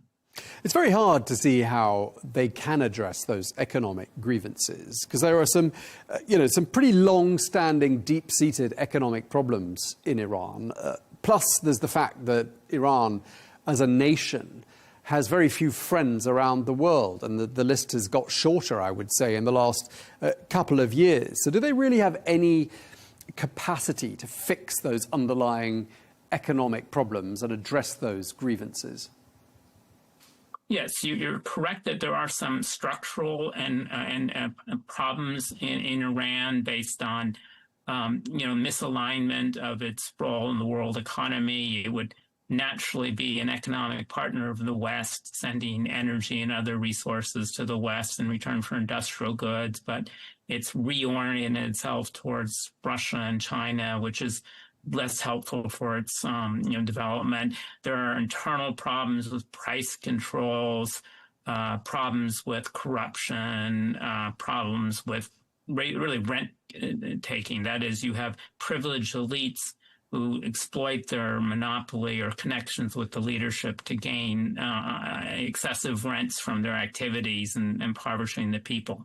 But some of the problems can be addressed, and this is the puzzle we have in the West. If Iran would do much better if it would get the sanctions relieved, and the best way to do that is to just renounce the nuclear program. It's now gotten Iran entangled in wars last year. It's hurt the economy for years. And so any rational cost-benefit analysis would say that, at least for now, they could just shelve the nuclear program. But their stubborn adherence to it just leaves everyone doubting what's the intent, what's the purpose of this commitment. All right, let's just talk for a moment about alternatives to the current leadership. We've heard President Trump in the last 24 hours sort of openly doubting the capacity of Reza Pahlavi, the son of the last Shah, to lead. I don't know what you think about him and how much support you think he has, or whether you think there are any other credible opposition movements or an umbrella group that perhaps people of all walks of life in Iran could rally behind. Right. So inside Iran, of course, it's hard to know. There may be groups, but it seems the level of repression is fairly high. So if it's not clear there's what the alternative leadership would be. And that's in contradistinction to being what we had before the 79 revolution, where the clerical establishment led by Ayatollah Khomeini were able to build basically a parallel structure inside the country as well as outside. There are leaders on the outside. You mentioned the Shah, the would-be crown prince, the son of the former Shah. His influence within the country is unknown. There were some protesters calling for his return, but that might have been just to antagonize the regime, which of course would consider him anathema. It's not clear what kind of experience or backing he has. There are some more leftist groups. They were very active in waging a terrorism campaign inside Iran in the 80s. They seem to have been less influential now. So that is very unclear who would replace the current leadership. It would most likely come, or could possibly come, from the military. I mean, you have a strong leader in the IRGC who would de facto take control. And then it would be an outright military leadership, as you've seen in some of the neighboring countries. Okay, and just lastly, Richard, I mean, looking ahead to where things head to from here, I mean, if we talk about where we might be 6 months down the road, do you think regime collapse or a harsher, more militarized Iranian regime is more likely? Which of those two scenarios would you err towards? Right, hazarded to guess, but I would say in that 6 months, it's probably going to be a more repressive version, if that's possible, of the current approach. That is, the regime seems to feel very beleaguered. As we mentioned, they're going to undergo a transition, at least at the top, and when the supreme leader transfers power to his successor. The country, as you mentioned, doesn't have a lot of foreign friends at the moment. So I think in the short term, it's going to become more repressive.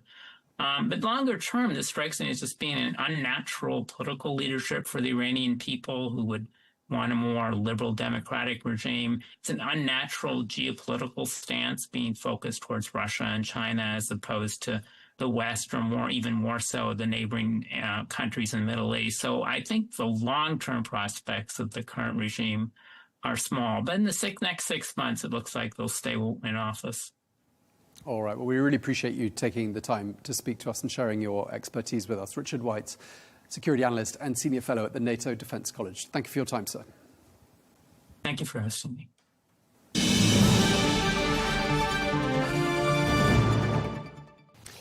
In other news, just a week after the death of 37-year-old Renee Good at the hands of an ICE agent, another incident in Minneapolis is sparking fresh protests. Well, an ICE officer shot a man in the leg during a traffic stop. Authorities say the man, who's identified as a Venezuelan national, tried to run from the scene but was later caught. Well, federal officials say he resisted arrest and attacked an officer, though those claims have not yet been independently verified. We're joined now by John Sandwich, who is a former acting director of ICE under President Obama. He joins us from Phoenix, Arizona. Mr. Sandwich, thank you very much indeed for joining us. It's been about a week, hasn't it, since 37-year-old Renee Good was shot and killed in her car in Minneapolis. There's now been this fresh shooting in Minneapolis as well of a Venezuelan man.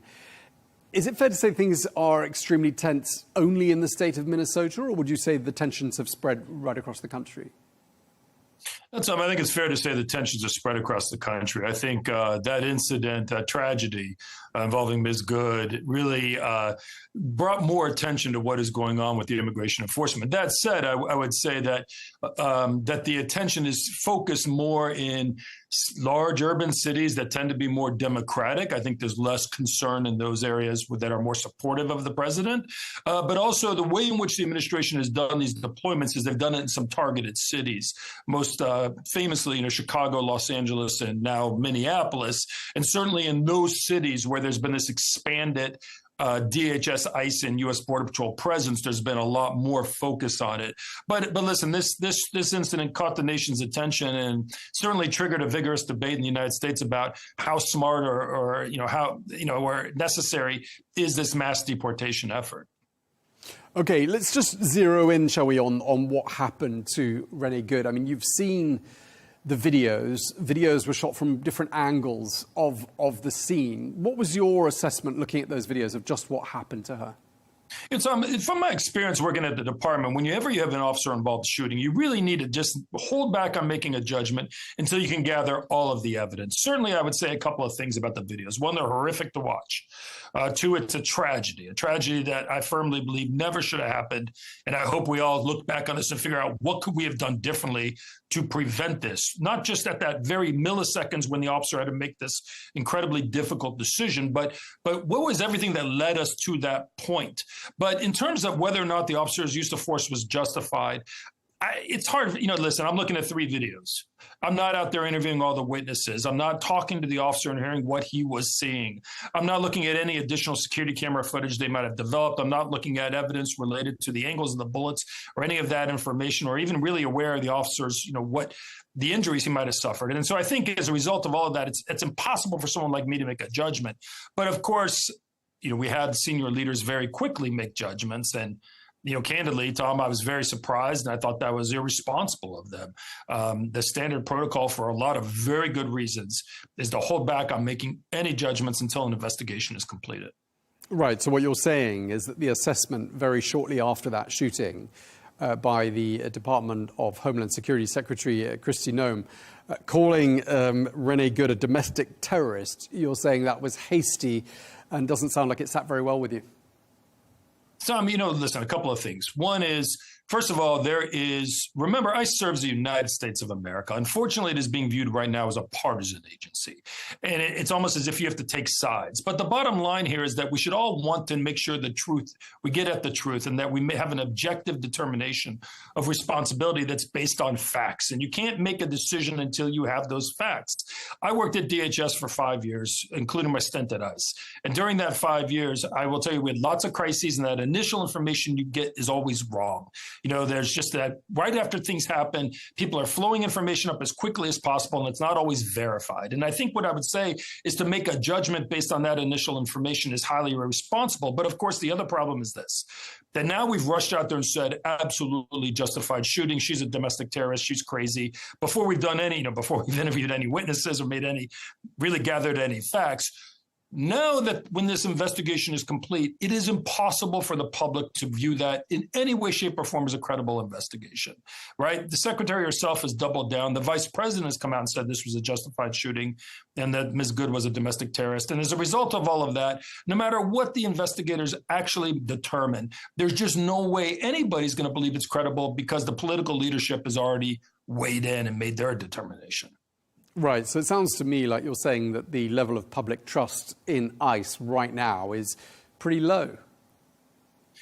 Tom, I think that is a major problem here. While there are still a significant percentage of people that passionately support the president and this initiative, I think ICE is getting a black eye here. There's been a lot of changes in how ICE is being utilized in this administration that, in my opinion, has put these agents in a very difficult spot and contributed to circumstances like what happened to Ms. Good. But absolutely, you have serious questions in the public about what ICE is doing and these things that they see on TV. How do those promote public safety? But you also have concerns about the credibility, about what the agency says is accurate. The agency likes to say, hey, we're targeting the worst of the worst, right? We're going after all these criminals who are at large. The President Biden led it. But the data doesn't support that, right? 75% of the people in ICE custody, or 70%, are individuals with no criminal convictions ever. Right? You hear these cases of mothers and people who, came to the United States 5 years ago and were let in legally to make an asylum claim, and they're being arrested in droves, people arrested in courts. And so, yes, I think there's a credibility gap growing where the administration says this is only focused on predators, but the data doesn't support that. Or they rush out and say that Ms. Good was trying to kill agents with her car. She was driving at them to try to strike them down. And then everyone sees the video and says, well, that doesn't look true to me based on the video. It looks like she was just trying to get away. Doesn't mean, again, the shooting wasn't justified, but it means that there's just another instance where there's this growing credibility gap. And ultimately, Tom, very quickly, as the former acting director of ICE, I can tell you that really hurts the agency's ability to do its job. ICE does serve a critical mission in the United States. It does have great agents who are trying to make the country safer. But when you have this credibility gap, it just really makes it hard for them to do that work going forward. Right, you've been quoted as saying that ICE has been politicized. You've also been quoted as saying that the hiring practices at ICE are perhaps questionable in some instances. What's changed on that front? Well, two things quickly. One is, look, immigration enforcement in the United States is always a difficult business, Tom. It's always been very politicized. This country has not made up its mind what does it want to do about the 11 to 12 million people who are in this country unlawfully. There is widespread consensus. Let's get the criminals off the streets. There's very broad support for that. But when it comes to people who might have entered the United States 20 years ago and really integrated into our society, had children who are U.S. citizens, maybe married a U.S. citizen, don't have a criminal history, the country's divided. So in that sense, ICE has always been a little bit political. But this administration has really used ICE as a tool. The president has been very clear. He wants to go after Democrat cities, right? And the cities that have really been the focus of these operations, Chicago, Los Angeles, Minneapolis, are, of course, cities that have traditionally voted against the president. And in a way, what the administration has done, the way they're using ICE, is no longer, it's now becoming a litmus test in a way about whether you support the president or you're opposed to the president. And if you support the president, then you support ICE and the tactics they use. And my frustration is ICE is a law enforcement organization. There's an agency that's dedicated to protecting all Americans. And for over 20 years, with Republican and Democrat presidents, ICE has gone out there and arrested bad guys and got them off the streets and done it without all of this controversy, without all of this drama. I'm not suggesting there weren't incidents where there are questions about use of force or shootings, but nothing. This has been 1 year, Tom, and we have all of these shootings and all of these visual images of confrontations between the public and ICE, all of these protesters. The manner in which the agency is being used right now has politicized it in a way, like I said, that makes it less effective going forward and is going to weaken public safety in the United States. One of the other things you're quoted as having said is criticizing the administration for announcing ICE raids before they are carried out. And I'm wondering why you criticize them. Does that deviate from standard practice, announcing a raid before it's done? It is a tremendous deviation, Tom. When throughout my time working at the department, I wasn't an officer, right? I was a lawyer, then became the acting director. Not uncommon, but it is preached by all the agents how critical it is that there be operational secrecy. That when we are planning a massive operation, the last thing we want to do is announce it publicly, because all you're doing is letting the bad guys know you're coming. And what happens, Tom, as a result of that, as you can imagine, is when you go to look for that convicted felon who, now that you've announced we're coming to Minneapolis to get criminal aliens off the streets, well, he flees. He goes into hiding. And now when we go to the house where we think he is, because we've warned him in advance, he's not there. Or even worse, we've put our officers in jeopardy because now he knows ICE is coming and he says, that's it. I'm going to get my gun ready. I'm going to be on guard. I'm going to be waiting for them when they get here. It just undermines the safety of the officers themselves, the agents, and it undermines the effectiveness of the operation. And Tom, one other thing quickly, it has also triggered these protests. And the vast majority of these protesters are Americans who are horrified at what they're seeing and don't want this massive presence in their cities and are out there exercising their U.S. constitutional rights to protest.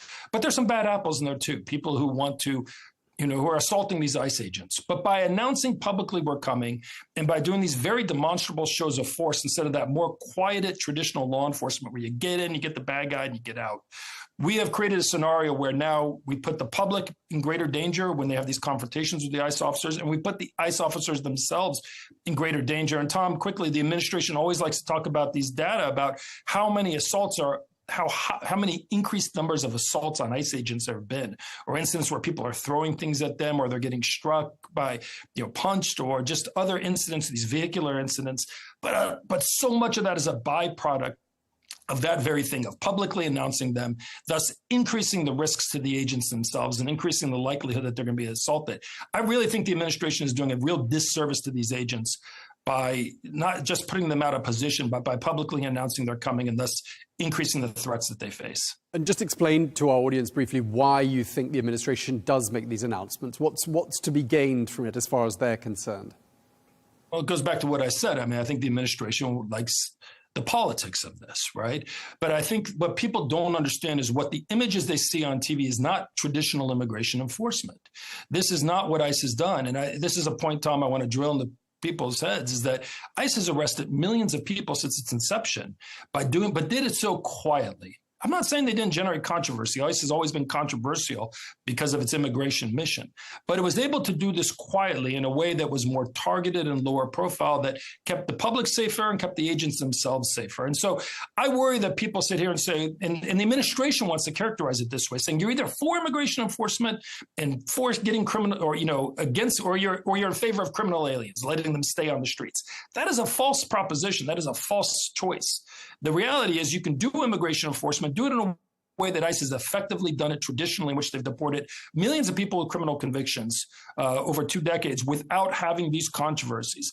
And Tom, if I may just say one more thing very briefly, is that part of the other problem with these protests is that the administration has the ICE agents themselves policing. And so all these images we see of Border Patrol agents in their tactical gear, or ICE agents in tactical gear confronting these protesters, that's just not what ICE is trained to do. It's not their historic mission. And so why we have these ICE agents have put them in this position where they have to deal with those things and leave them vulnerable to, like I said, rock throwing or other types of assault. It's really, really unfair to the agency itself. Right, so you're painting a picture of a pretty bleak situation for ICE. Its public standing has been undermined, you're saying. Their effectiveness is undermined by announcements ahead of time, meaning that the raids aren't as safe or as effective as they could be. And talking to your former colleagues and former friends at ICE, how would you describe the level of morale in the agency right now? There's certainly going to be a small element there who supports what's happening here. And Tom, one thing we neglected to talk about, I'll just say very briefly as well, is that even when the agency sets out and says, okay, we're going to arrest these 10 people today, a big difference here is that who they're selecting, right? Historically, the agency would say, when we go out in the streets in Minneapolis to get 10 people, we're getting 10 bad guys. We're making sure that we're getting the worst first, right? The most serious offenders first. This administration's been very vocal about this, that it's about volume, right? So the first thing is they're grabbing people who, as I've mentioned a minute ago, don't have any criminal history.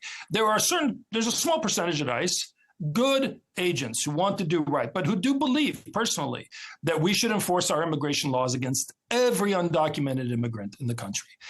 I would say, though, the majority of people at ICE that I worked with recognize a fundamental fact, Tom, which is that even with the souped up ICE that the administration is seeing, right, and you mentioned it a second ago, they've got all this money from Congress to dramatically increase the size of the agency. But even with that increased agency, there's still a limited number of people who can be arrested and deported in a year. And the vast majority of agents I worked with historically say we can only get, let's say it's 1 million in a year. And there's 12 million here plus another, let's say 20 million potential targets. Let's make sure we first get the bad guys, the ones who are most likely to commit serious crimes in the country, the ones who have criminal histories, who are violent criminals, the criminal gang members. Let's focus in on them. Why are we wasting our time confronting protesters or grabbing people who are married to a U.S. citizen and have 3 kids and have lived here 15 years? That's a waste of our resources. Let's go get those bad guys first. And they are incredibly frustrated. And at the end of the day, Tom, people want to have pride in where they work. And a lot of the agents now realize that that a significant percentage of that they're being labeled as a rogue agency, right? An arm of the administration. And there's tremendous frustration, I guess I would say. It's quiet because, you're not in those jobs, you're not supposed to. To credit to them, go out there and go public with your concerns. But I can tell you off the record, from my off the record conversations with agents, there's certainly a lot of frustration and disappointment that they don't feel like they are being utilized in a way that maximizes public safety in the United States. Okay, so just to wrap up this conversation, I mean, someone who voted for President Trump would say the president is delivering on a key campaign pledge, which is to crack down on illegal immigration into the United States. What would you say to someone who thought along those lines? And what would you say to them if they said, and he's not only delivering this promise, he's also delivering some good results? How would you counter that? Yeah, what I'd say, Tom, to that person is two things. First of all, is like I feel like the administration should be honest, and they are. Many members of the administration are honest about this. Although I feel like the department's official statements are still fostering, raising credibility questions. And then what I would say is, one is, let's be honest that this is mass deportation versus focused on all undocumented immigrants or individuals who fall into hybrid areas, like people who come up and are waiting for their asylum case. This is not just about the worst of the worst or the criminals. The data shows that it's not. I can tell you by the nature of the operations they are conducting, it is not. But let's just be honest with the public and say, this is what we're trying to do. We're trying to deport all undocumented. To be fair, I think a fair number of the people in the administration are clear about that. I just feel like a lot of times what is coming out of DHS right now is saying, okay, we're only focused on the worst of the worst. But what I would also tell that person is, it doesn't have to be this way. You could say, hey, John, I disagree with you. We should not be focused on the worst first. Let's go ahead and get everybody off the streets. That'll make the country safer. But what I would say is, we can do this in a way that is less controversial, less politicized, less traumatic to the United States, less likely to result in the shootings of people like Renee Good, and equally effective, if not more effective, from an immigration enforcement perspective. It's how they're going about it in this very noisy, overt, controversial way that's tearing at the fabric of the U.S. politically, rather than going about it quietly, that is, frankly, more effective from an enforcement perspective. Okay, well, thank you very much indeed. We really appreciate you taking the time to speak to us. John Sandwick, former acting director for ICE under President Obama. Thank you for your time, sir. My pleasure.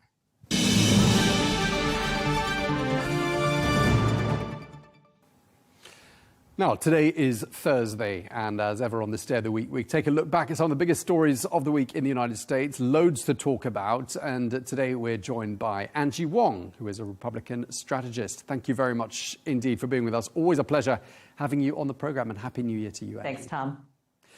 Now, President Trump says he's been told that the killings in Iran's crackdown on protesters has now eased. And he appears to be adopting a bit of a wait-and-see approach to what, if anything, the United States does next in regards to Iran. What's been the reaction in the United States to these developments?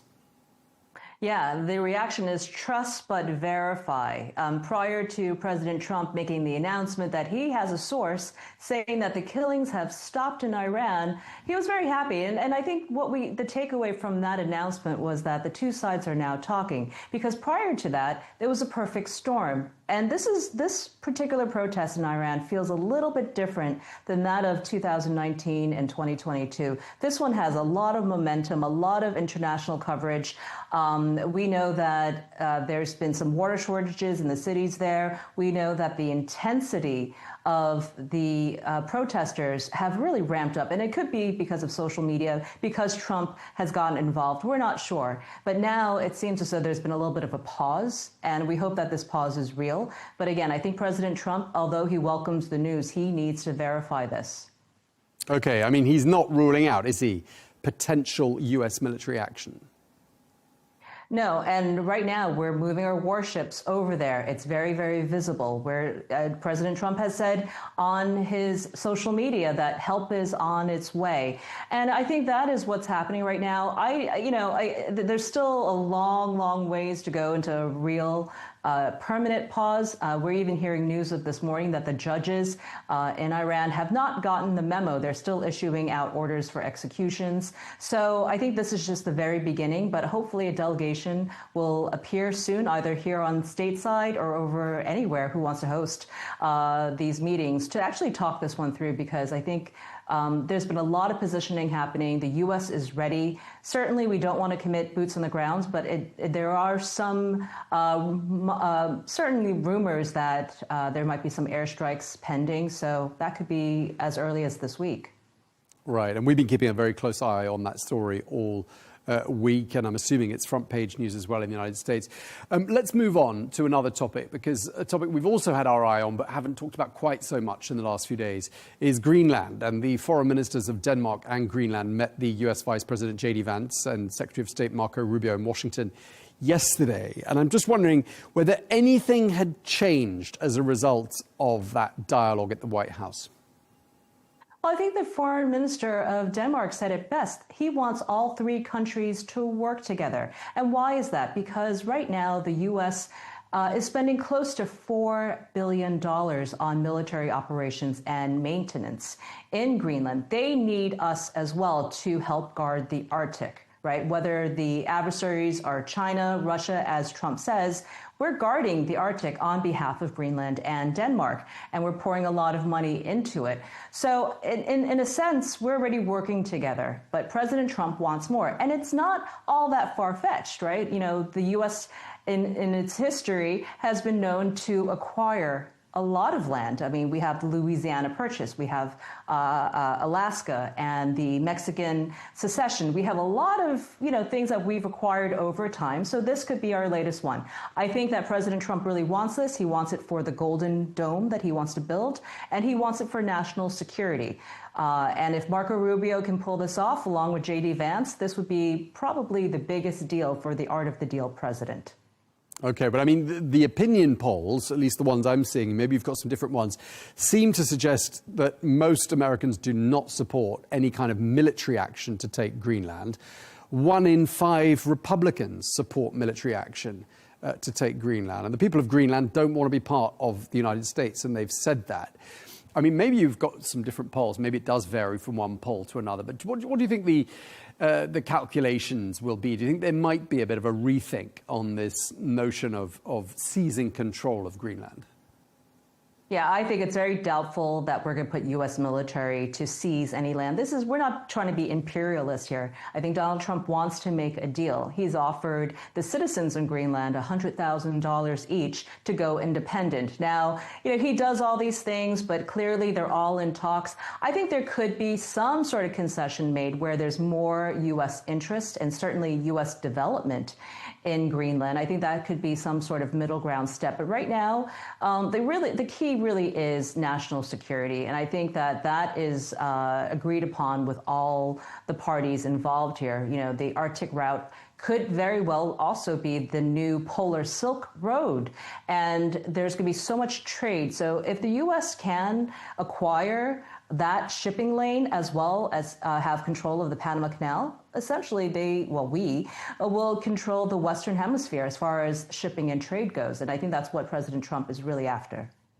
I'm just reading between the lines some of the comments that came out of that meeting at the White House between those two foreign ministers, J.D. Vance and Marco Rubio. I mean, Denmark's foreign minister said there was a fundamental disagreement. The discussions were described as frank but constructive. We're also being told that this idea of acquiring Greenland or conquering Greenland is totally unacceptable. I mean, doesn't sound very promising, does it? Doesn't sound like the mood was too cordial. Well, the mood wasn't there. And quite honestly, what's the alternative that Denmark has now, right? If the U.S. moves its military base, for example, will Denmark be able to support and defend Greenland if there were adversaries? Right now, it doesn't appear that they have the money or capital to do so. And they certainly, since we're already there, I think, you know, an argument can be made that the U.S. can pretty much do whatever we want militarily there as long as it is supportive of Greenlanders. But I think President Trump wants to really help develop the country. I think economically, there could be so much development and growth for Greenlanders that it could be mutually beneficial. So we're not looking at it in a terse way. We're not looking at it as an adversarial way. I think we just want to help develop what could be potentially one of the best known real estate developments left on Earth. So hopefully some sort of deal could be made here. Okay, well, let's hope it's a deal and not a military solution, because French military personnel are on their way, apparently, to Greenland, and NATO forces are on the way as well. So presents some pretty interesting dilemmas for NATO allies. Now, let's move on to the topic of immigration, because as part of Washington's intensifying crackdown on immigration, the U.S. State Department says it's suspending the processing of immigrant visas for applicants from some 75 different countries. And this pause is going to take effect next Wednesday. It won't affect, however, temporary tourist or business visas, but still a huge number of countries on that list, Angie. I expect you've read through it. But, you know, President Trump did campaign with pledges of stopping illegal immigration, though some might say, no, not this, because this is about legal immigration. How's all of this gone down? Yes, and I trust Marco Rubio has data that you and I are probably not seeing. I could tell you what the narrative is here in the U.S. A lot of it is based on a lot of the Somalian fraud that's been discovered in Minnesota here, and a lot of them use legal immigration processes to get here. So I think because the U.S. doesn't have a real working system right now to vet migration coming in, Marco Rubio wants to put a pause on all this. And I think they've been talking about this for a long time. Yes, 75 countries is a lot. I was actually surprised to see Pakistan there, but not India. I was surprised to see a few countries that I didn't know had any sort of issues with the U.S., like Barbados, for example. But, this is kind of a, better wait than be sorry kind of approach, and I think that's a policy that Marco Rubio wants to take. Until the U.S. can vet ideology, can vet those coming in to take and abuse our welfare systems, we need to put a stop on all of this until we get it right. And I think that is what the Trump administration wants. I don't believe this is going to be a forever policy, certainly not throughout the next 3 years of the Trump administration. But right now, our systems are very antiquated, and we need to fix them. We need to modernize them, and we need to be able to vet every single person who comes in here legally. And again, this does not affect any sort of tourism or student visas. These are just for the long stay visas. Okay, well, the country that jumped out at me was the Bahamas. I was very surprised to see that country on the list, all 75 of them. Let's move on, because there's been some fresh unrest in Minneapolis this week with another immigration-related shooting in the city. An immigration officer is reported to have shot and wounded a Venezuelan man. And there are escalating tensions there in Minnesota's most populous city. Now, the presence of ICE officers on the street, combined with news of these new violent incidents, including last week's deadly shooting of a 37-year-old woman, has triggered some clashes between law enforcement officials and protesters. Now, President Trump is currently threatening to invoke a law that allows domestic deployment of the military. What's the latest on what's happening? That's right. President Trump, just an hour ago, wants to bring on the Insurrection Act on Minnesota lawmakers because they are impeding ICE operations. And that is, this is a real shame, because essentially the leaders of Minnesota state is having their local law enforcement stand down and not work with federal agencies. And this is where a lot of clashing is happening, because the federal officers there on the ground, they don't have the lay of the land. They don't know the locals. They're not able to reach out into communities the same way the local law enforcement can. And because of this, they're looked at as strangers, as aliens, as people coming in to invade their state. And that is a really sad state of affairs. The two agencies, the two law enforcement agencies, should be working hand in hand, but that is not the case here. And this is a perfect storm, because now you have lawmakers there and leaders of that state trying to stop ICE operations. Well, there's a Supreme Court case about all this, right? There is federal supremacy when it comes to federal law enforcement, and they're not abiding by it. The latest shooting was a Venezuelan man who went at an ICE officer with a shovel. Well, a shovel is considered a weapon, and I think and luckily he was only shot in the leg to stop this attack. But you're going to see more and more of these, Tom, throughout the next days, weeks, months as these protests continue. They really need to stop, and it needs to come from the leaders in that particular state. I mean, the Insurrection Act is not something you hear about every day, is it? It's a pretty serious piece of legislation. I mean, can we really see? Do you think it's likely we're going to see U.S. troops on the streets of Minneapolis, for example? Maybe. I mean, look, we've definitely escalated from both sides. So Tim Walz, the governor there, has taken to the courts to stop any sort of ICE enforcement happening, which, we know that's going to fail just based on, the laws in the books already. But he's going to try to delay it. So Trump is going to try to do something and, bring on the Insurrection Act to bring, those who are trying to impede these operations into a federal court. It's going to be a back and forth, and it's going to be fought out legally. But at the end of the day, we need these ICE officers to do their jobs. They don't get to choose their assignments. They're told to go somewhere and get it done. So the fact that they're in the front lines of this and having to be harassed, having fireworks thrown at them, having all sorts of, makeshift weapons used to attack them, this is not right. And I think that we need to really tone down the rhetoric here from both sides to really calm it down, because neither side should be attacking each other. This is a political fight. Right. I'm just wondering, to wrap up, I mean, what are the poll numbers saying? Are there any opinion polls? What are they saying on the talk shows? Do people, on the whole, seem to approve of President Trump's approach to immigration? Well, President Trump was put into office for this very matter, to close the borders and to remove illegal criminals out of our country. Look, Tom, this was never going to be a pretty operation. It was always going to be ugly. When you remove illegals, deport them, throw them on buses and planes and trains to get them out of here, it was never going to look great. And one deputy police commissioner I was talking to, he said everyone has cameras there and they're all looking for a fight. So the officers are standing down. They're not even responding to some of the harassment that's been happening to them, both physically and verbally, because they don't want to be part of a viral moment. Everyone has their phones out recording every single thing, and they're just waiting because they know that the international news is covering all this.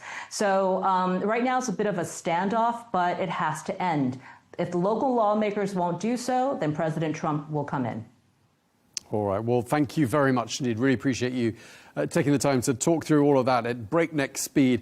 Angie Wong, Republican strategist, thank you very much indeed for your time. Thank you.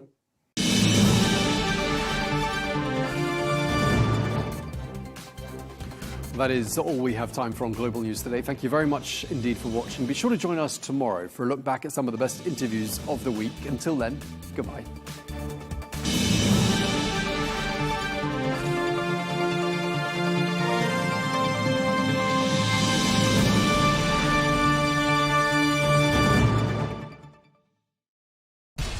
We have to take care of our people, and we're going to take care of our people first. For in-depth analysis and all the latest developments across the globe, make sure you join us every weekday. President Trump is trying to negotiate a ceasefire. With so much happening, so much information, and so much noise, international law will have no part in his administration. It can be hard to keep track. Tariffs will just fuel inflation. We're going to fight these tariffs. But you can count on us to tell you what you need to know. We stand by your side. Join me, Tom Burges Watson, for Global News Today, right here on Al Arabiya News.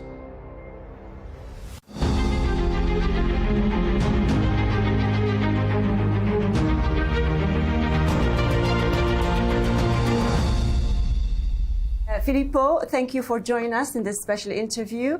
And let's start in with your reading for this year. We're at the beginning of the year, and you sit at the center of global capital flows. What is the single biggest shift you are seeing in global banking today, geographically and also structurally?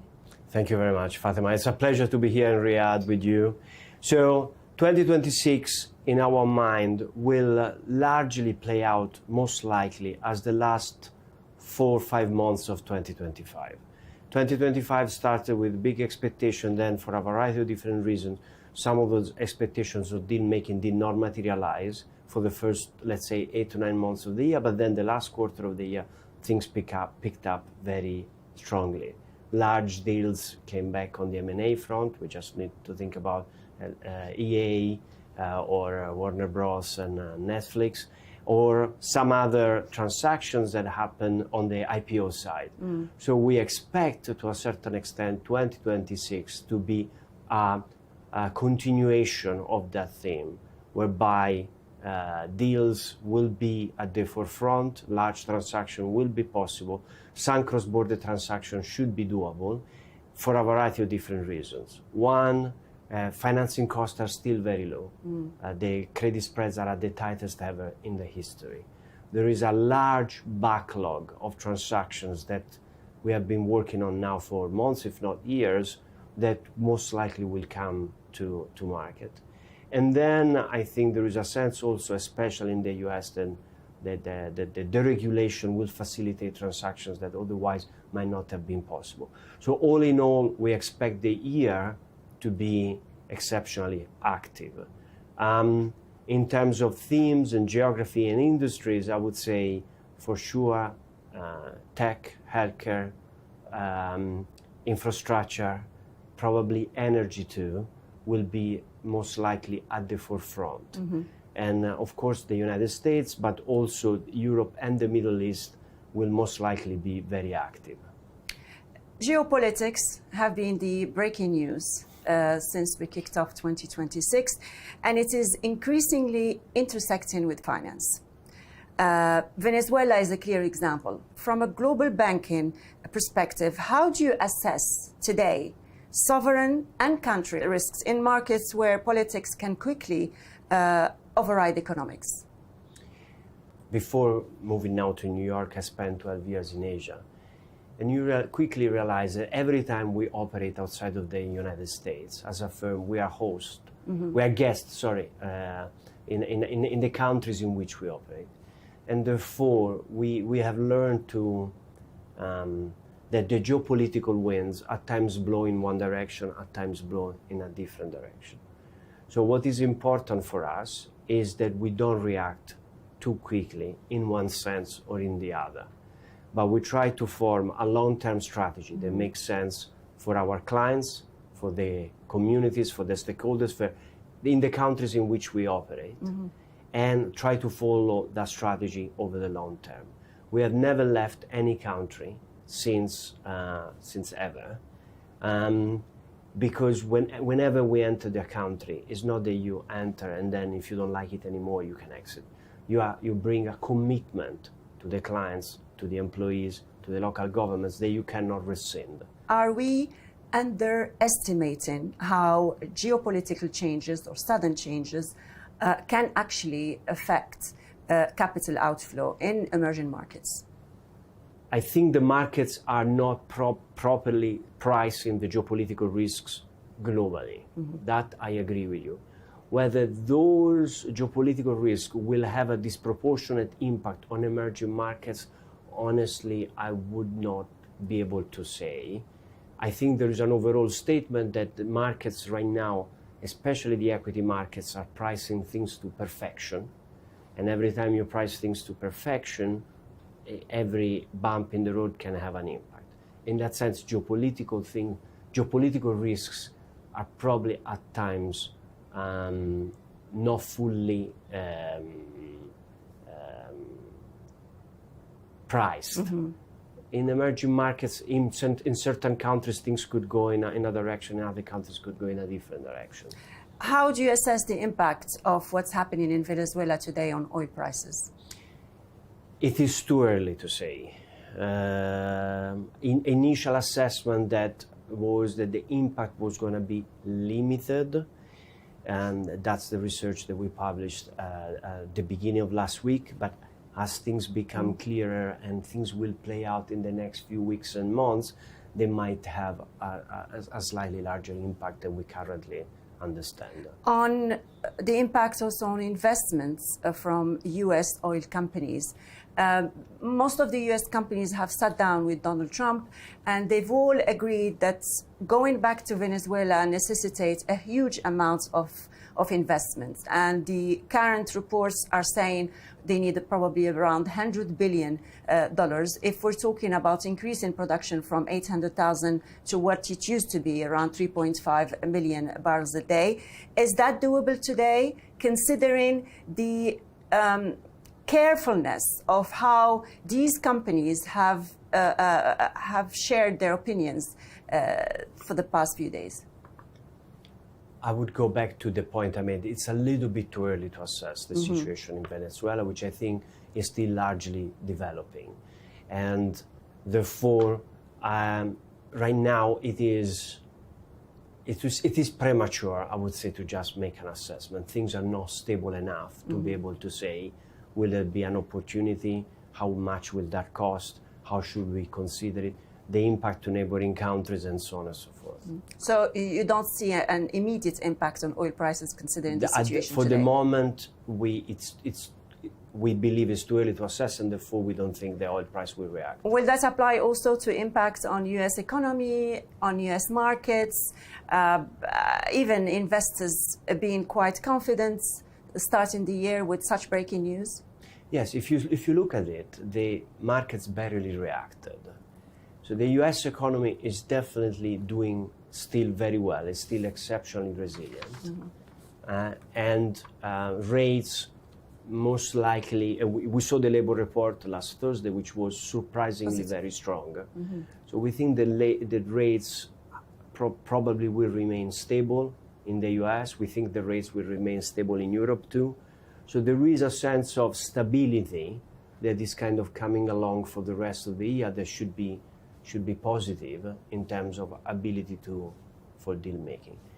When it comes to the US, inflation has not yet gone back down to the 2% original Fed target. It's still lingering around the 3%. There are questions of whether some of the trends that we are witnessing are inflationary in nature. And therefore, is there a risk probably that doesn't play out this year, but we could see more in 2027? What kind of risks? Related to inflation, that inflation comes back. Is that something that currently we are not seeing, but towards the end of this year, beginning of next year, could we see inflation coming back up a little bit? That's a question.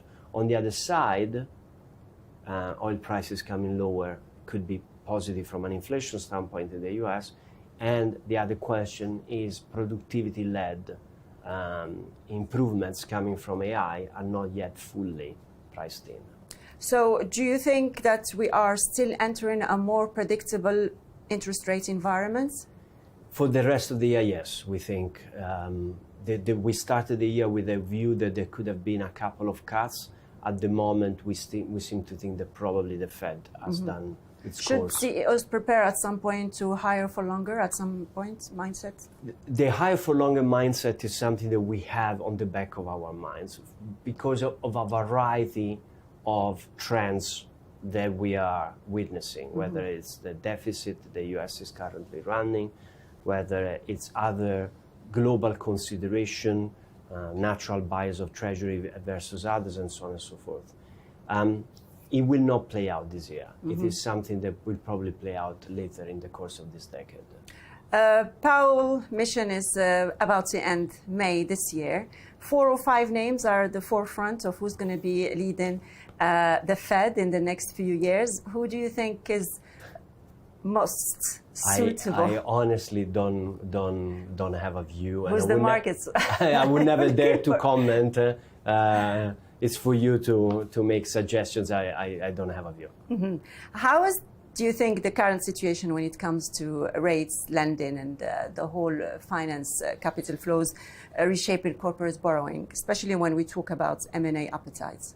So what you have witnessed over the last few years is the growth of the private lending, private credit initiatives, which definitely play a role, important role in sense of providing capital to borrowers that might be otherwise might be impossible for them to borrow.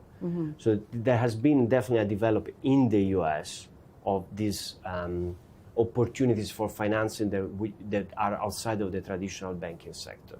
This is one of the things, like for JP Morgan, we have announced last year at the end of January our $50 billion direct lending initiatives, which comes on top of the $15 billion that we have already done. And therefore, our strategy, for instance, in facing clients is to offer them an holistic approach, agnostically, in terms of we can do anything that you need as a client, from a direct loan to a syndicated loan to any other form of capital raising that could be helpful for you. There is definitely, in my opinion, there is a trend which is private and public markets are coming closer together compared to the way we used to think about it in the past, which was a little bit black and white.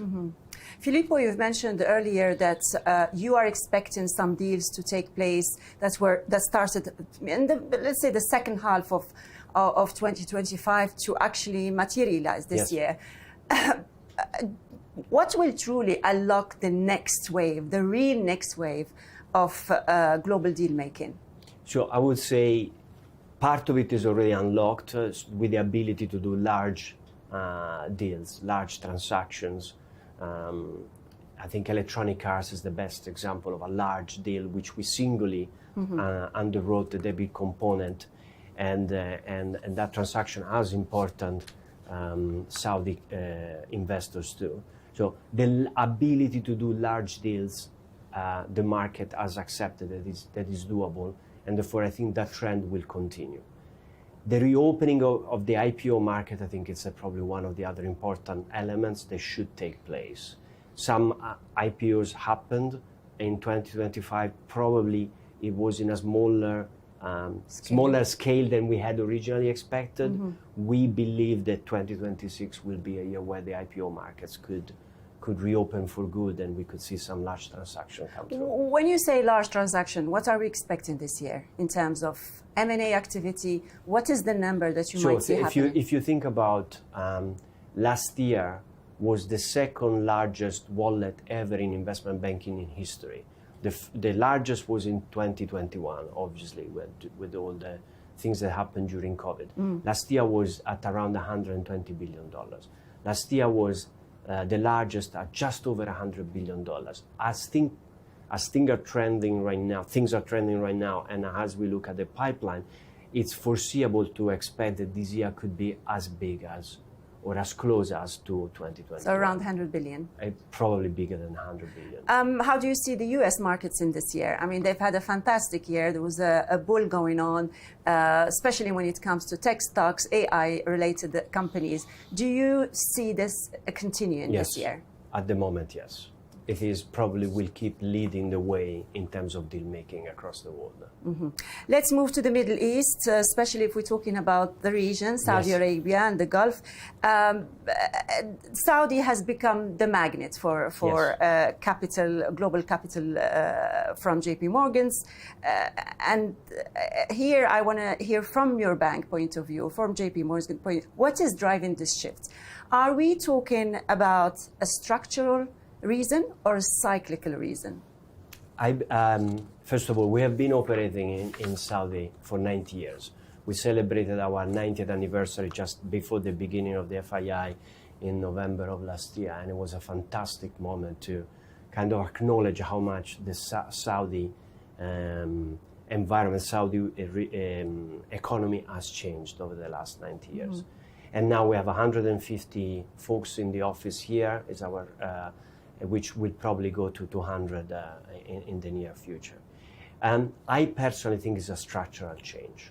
There is a variety of reasons for it. Number one, the important infrastructure investments that are going on in the Saudi space are definitely shaping an interest, a global interest in this part of the world that unseen. I also think that there is a global South narrative. And from a global South narrative, I think that the Middle East could be the winner for a variety of different reasons. Ability to attract foreign direct investments, being appealing to the rest of the world, being logistically placed in the right place, geographically placed in the right place, and also the richness in natural resources. So I think it's a structural more than a cyclical change, and we are preparing it, and we are investing in the Middle East because we believe it's structural. Do you think that global banks are adapted to have this, let's say, adapt a model that can be sovereign-led for a long time financing? I think banks are, it's one of the things at times we criticize banks a lot as not being flexible, but I think we are really actually quite flexible as an institution. We can move and we can adjust ourselves to the clients and the realities that we are facing. So the answer is yes. I think that the interest for the Middle East is prompting, I assume, everyone, not only JP Morgan, to rethink about how to invest in this part of the world. Filippo, CEOs today face a rare mix of pressure. Geopolitics, AI disruption, energy transition.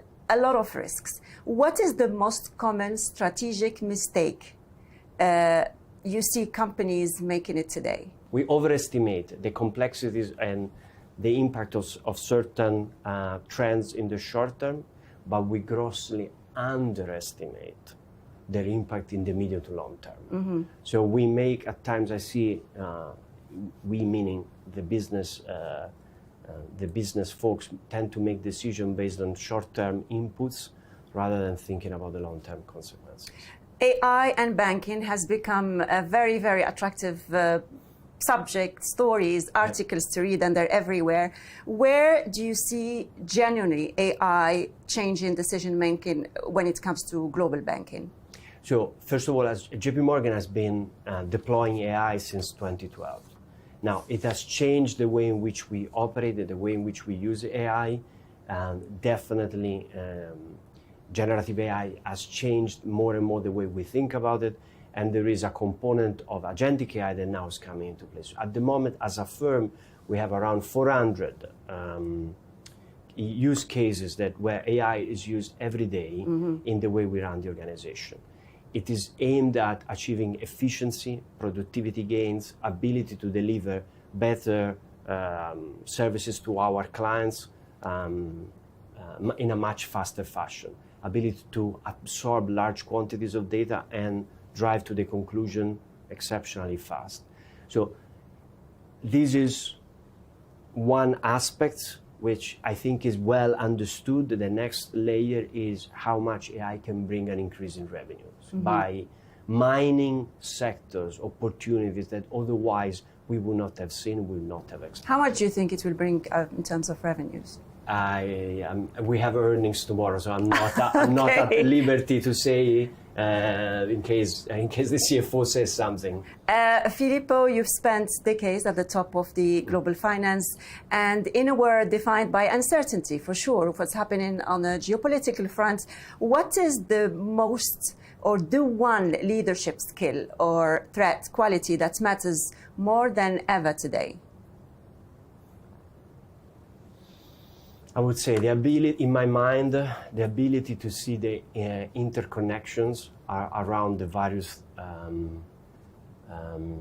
inputs that we receive, staying calm, don't overreact, read all the various inputs, and having the ability to match EQ and IQ in equal components.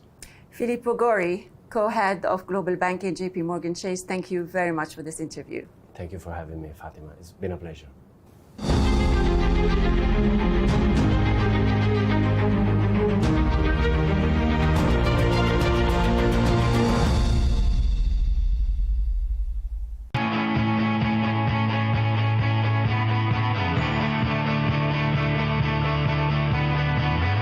Welcome to the metropolis, the big city. This is where tech, trends, and culture meet. Meet the people. See the sights. Walk the city streets. And experience the lifestyle.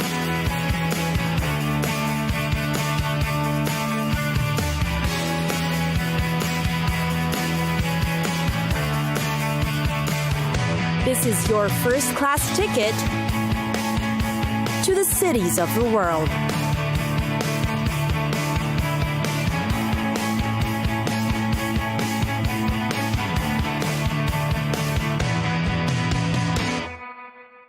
Istanbul, definitely a glory of the world. Istanbul bridges two continents, marries civilizations that highlights the best of the Roman, Byzantine, and Ottoman empires. Take a look and see. Perhaps the most popular among tourists is taking the Bosphorus cruise in Istanbul. They say a trip to the city won't be complete without taking this route. It provides a majestic overview of the city, taking both European and Asian shores. You'll see century-old places and mansions to marvel at. There are also several options of cruises to take for your convenience. The Hagia Sophia is definitely a sight to see too. It's a splendid church-turned-mosque-turned-museum that's considered one of the world's greatest architectural treasures. Also head over to the Archaeology Museum in Istanbul. It is considered one of the city's hidden gems, displaying one of the world's richest collections of classical antiquities.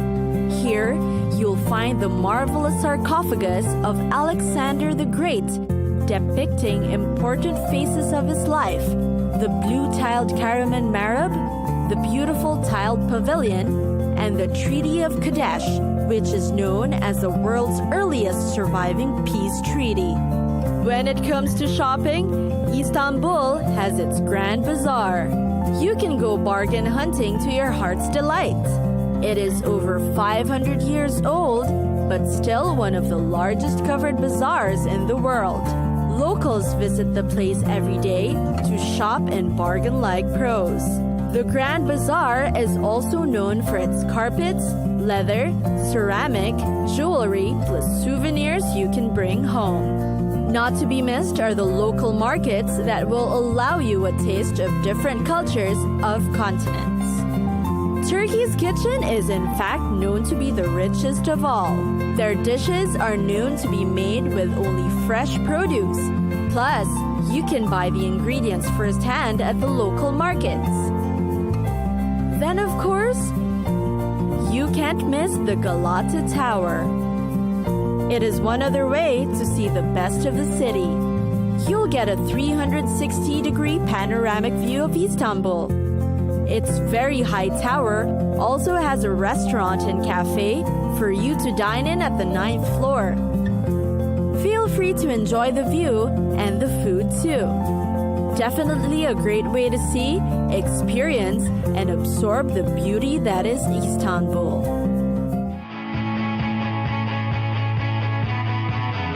It's time for us to go. Pack your bags and get your tickets ready. And we'll see you on the next destination. Catch us again next time on Cities of the World.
If you are watching this report on TV or on your mobile phone, you are committing a sin. And if you take part in political activity, as a candidate or as a voter, this is forbidden. And never keep photos of yourself at home or allow anyone to take them. New York, the dazzling city known for its nightlife, its crowded streets, and the Statue of Liberty. In all its modern lifestyle, its urban sophistication, its fast pace of life, architecture, and advanced technology, and yet only about 300 kilometers away from New York, lies the state of Pennsylvania, which is home to the largest Amish community in the world, a religious group that has voluntarily given up modern freedoms and abandoned contemporary technology in order to preserve their traditional way of living. Our team boarded a train from New York to Pennsylvania on a special mission to learn more about this group in a journey that felt like stepping into a time machine.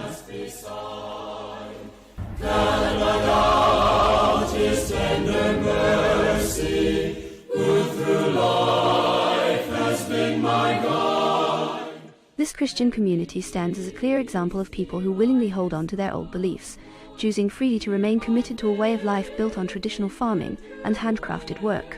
They continue to follow these long-standing practices with intention and devotion, quietly setting aside the modern developments and technological changes that surround them in the world today.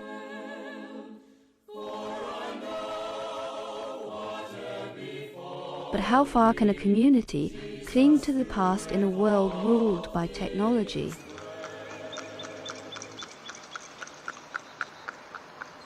Pastor Gregory welcomes us into his church to share his experience living among the Amish and how their beliefs differ from the Protestant Christianity followed by most Americans. They're just people that are living like in another time frame. Most people, we go with the flow. When cars came along, we gave up our horses. When cell phones came along, we gave up our landlines. We just go with all the technology, but they have held back on that on purpose. I think because they want to have a slower lifestyle, more thoughtful lifestyle, more contemplative, and not be influenced by the things that go with these advances. It's a mixed bag. There's blessings in the technology, but there's also some dangers as well, and they try to stay away from that. The Amish believe that good deeds in this life lead to salvation in the next. Unlike most Christian churches, baptism is not done at birth, but at the age of 18. At that age, one chooses whether to remain with the Amish community and be baptized, or leave it with no ties.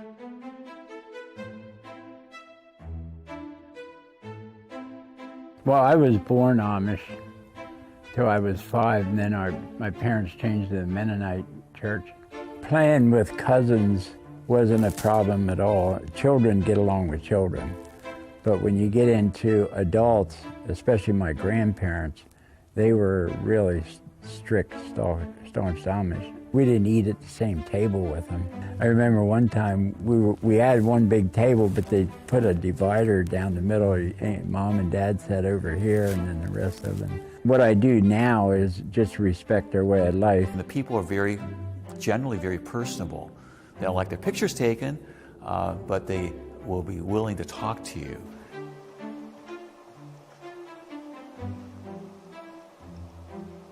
A man named Sam Stoltzfus. He lives here in Gordonville, Lancaster County, next to the church where I pastor. But this man is a resident historian for Gordonville. He's written Lancaster County Amish History is one of them. And he recently, well, I think it was 2016, he said, he took a trip to Germany. And he has pictures, and it's like a travel log of his experience in going to Germany. So things don't get collected. People give these notes, or I write notes, and I put the envelopes in. Pastor Gregory arranged for us to meet his Amish friend, the historian Samuel, who agreed to speak only if his face was not shown, as photography conflicts with Amish beliefs against portraying humans. We don't believe in having our photographs taken because of the graven image. 10 Commandments, second commandment. We have 350,000 Amish people in North America. They're scattered all the way from Montana to Delaware to Virginia or New York State. There's Amish people in Ohio, Indiana, Illinois, Missouri, Mississippi. Then there's also Beachy Amish. They don't drive cars, but they have tractors. Almost 40,000 Amish people in Lancaster County. The Amish are known for their distinct appearance. Men grow beards but shave the mustache, and women cover their hair and dress modestly. We always wear plain clothes, plain suits, plain shirts. Now, we don't always make our own clothing. We buy some. You can buy some tailor-made. And dresses, the girls wear white before they're married. Organdy, we call it. Then when they get married, then they wear colored dresses. The white dress, when you get married, is laid back, and that's their funeral garb. Or when a lady gets to be 35 and not married, then she'll switch over to colored dress. The Amish trace their origins to the 17th century, when a Swiss spiritual leader named Jacob Ammon founded the movement, aiming to return the church to its original teachings and old religious traditions, believing the Mennonite church had strayed from them. Aman also wanted a simple, humble lifestyle aligned with the teachings of the Bible. The Amish people came here in the 1700s to Pennsylvania, Lancaster County, at the same time that many other people were coming, Christians who were experiencing persecution in Europe. William Penn and others had purchased land here and made land available for them to come, where they would have religious freedom, freedom to teach their children, have their own schools, and live like that. Many of them were farmers and stayed to be farmers throughout most of their life and throughout the history of Lancaster County.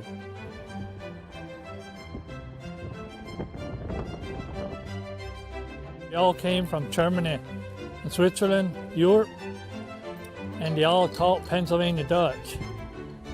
And that's English and German and Dutch together. So that's why they taught Pennsylvania Dutch. It's very interesting how at that time, back in the 1700s, that the communication got from America to Europe that, oh, there's freedom here, and why don't you come and live here? But many of them did, and records exist of boatloads of immigrants coming from Europe to America, arriving in Philadelphia, moving westward as land became available.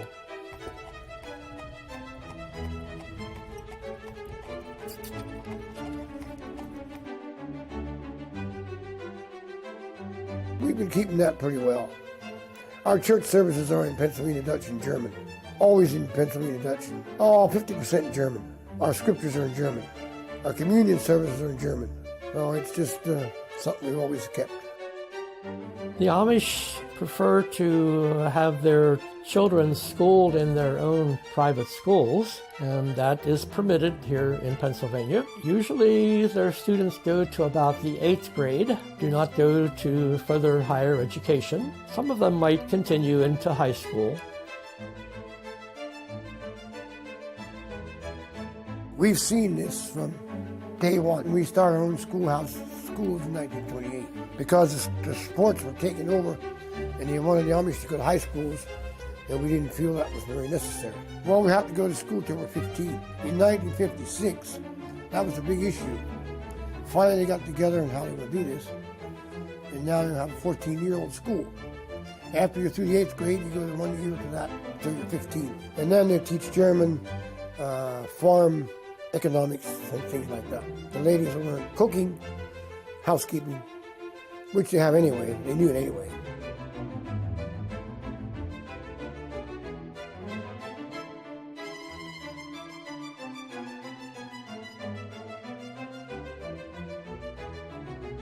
Nowadays, the ministry taught more English than High German. It makes it easier for everybody. But they still use a lot of German too.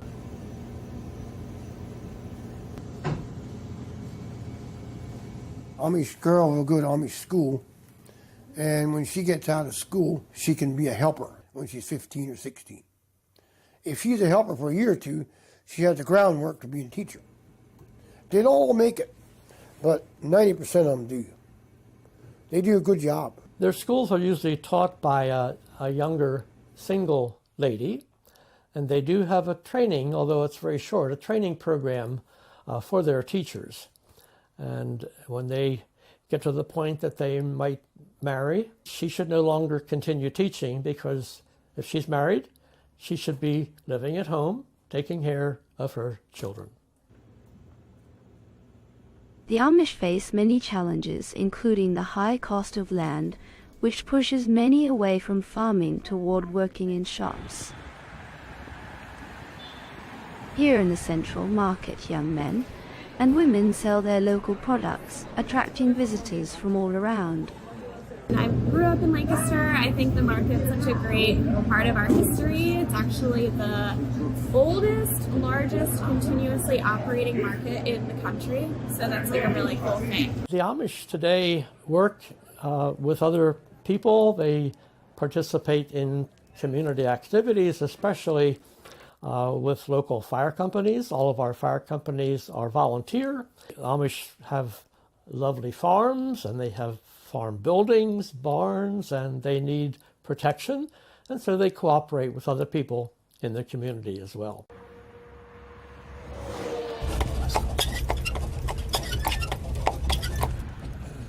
Here's a fire company. The Amish help a lot at the fire company. Some people confuse the Amish with the Mennonites, as both share European roots and have similar beliefs. They are essentially spiritual cousins. I'm not Amish, we're Mennonite. We're not quite as strict.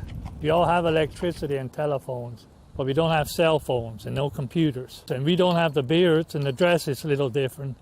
We all drive horse and buggy too. Now there's some Mennonites that drive cars. There's a lot of different groups of Mennonites. We always work together with the Mennonites. So if it goes to the worst, it comes to bat. Sometimes those people will step up for us, which gives you a good feeling. We do a lot of comforts for MCC.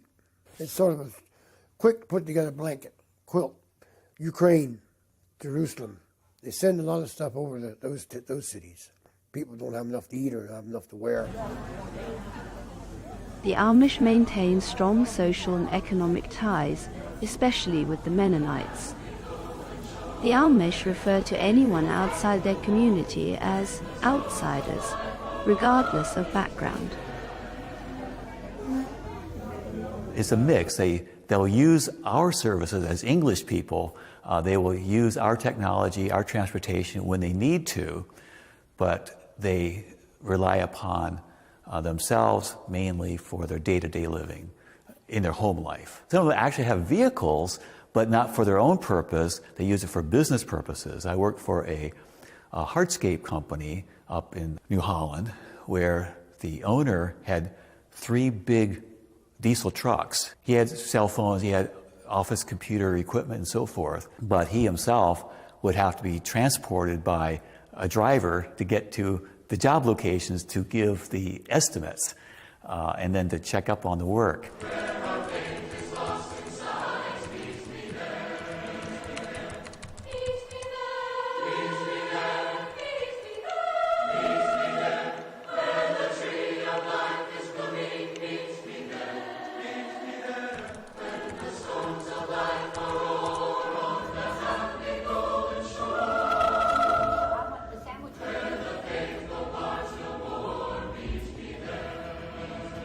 Amish buggies differ in shapes and types and uses.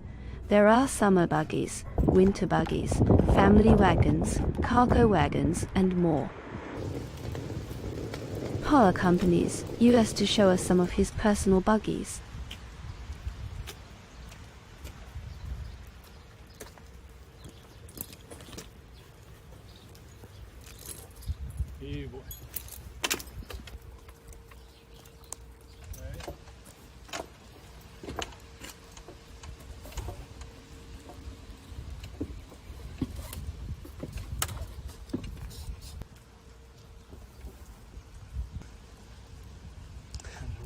Go through the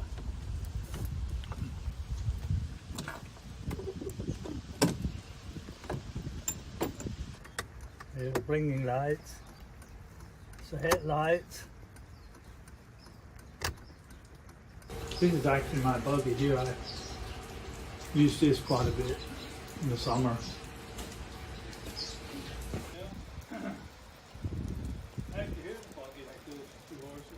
They are head and base. Helps a little for the rain too. You look around more and gets you a good ride. We believe in using horses and on the road and in the field, because if we would start buying cars and buying tractors, we would go way too fast. Our young folks, when they get 16, we get them a horse and a buggy, and that's the way they travel.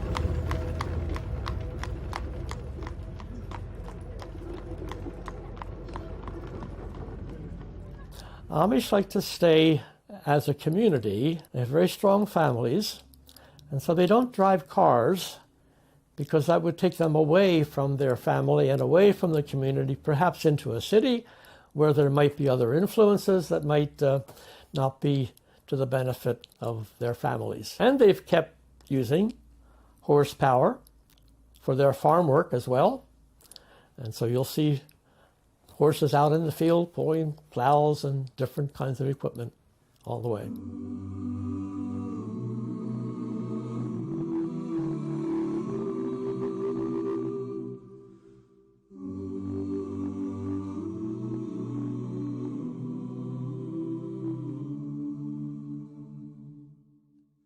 Packing up the dreams God planted in the fertile soil of you.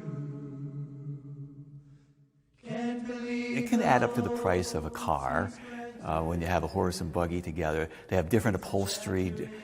He said they can have seating, front row seat, you have a back row seat. So the single guys, he was just going to have a front row seat. He didn't need a back row because he wasn't married. But we'll keep you close as always. It won't even see you go. The buggies all have halogen bulbs now. In the last 20 years, they got much brighter. The headlights and the tail lights, you can see them. The boys that ride scooter, I meet a bunch of them going to work, 5 or 6 of them going to work in the morning. And they have a light they put on their hat so they could see, and then they have a flashing light in the back for safety. Among the Amish, forgiveness and rejection of violence are core values, to the extent that they do not join the army. Even so, their punishment is harsh for those who break their rules.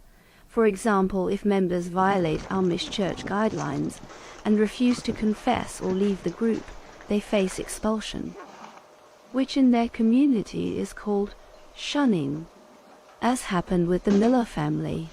They keep their horse feed in here. Chicken blanket,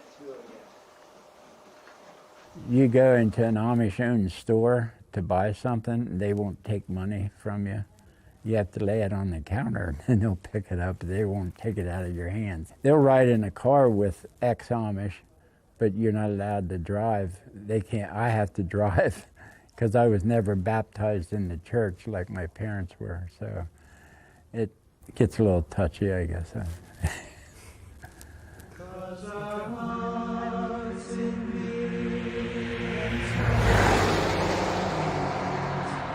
we'll keep the love that keeps us strong, and friends of friends forever. If the Lord's the Lord of them, and a friend will not say never, 'cause the welcome will not end. They have mud sales every year, and they could have $5 million coming in. They sell everything imaginable, household quilts and farm equipment, and they sell horses some places, and quilts could bring over $1,000 for quilts and auction them off. But because it's a fundraiser for the fire company, they don't mind paying twice as much as what you would maybe buy it at a store. You might get 5,000 people showing up at the sale. English and Amish, they go together, and Mennonites, and sell buggies and horses. And we got the Wilbur out of a 35. Mud auctions, as they are called among the Amish, are one of the major traditional events in their culture. These auctions are held every spring with many community members and neighboring groups participating. They sell many items including handmade furniture, farm equipment, horse-drawn wagons, and local foods. This event is a chance to raise donations, and also a special social occasion where Amish people and visitors meet to enjoy the auction and exchange stories and experiences. A harder life, riding a bicycle, pushing a scooter, which would use one foot on the platform, and the other foot they use to push. I mean, it's a lot harder. It's slower. It's a slower life. I said to one Amish lady, you know, you're kind of away from the world kind of a thing. But she said, you know, but we're still tempted. We're still tempted. We're still, you know, it's part of life. Not that all of it's bad, but it has its influence. It changes things. So I think as long as they're able to maintain their independence to some degree, they'll be fine. You on my side, Ben, or not? 22, not 5. And now 22, 22, 22, 5, so $22 straight down the middle. Number 100, number 100. So $22 left side. The Amish are a very important part of Lancaster County culture. They contribute in many ways to our history and our culture now today. We like having the Amish in Lancaster County. They are people that add to this area and make it unique. And if we lost the Amish, Lancaster County would be just like anywhere else. But in this case, from birth, the announcement was made that Jesus is a Savior, a deliverer. In fact, his very name means salvation, means Savior. They shall call his name Jesus, for he shall save his people from their sin. For many, this community misses out on much of life's pleasures. But as the Amish say, sometimes the simplest things in life are the best.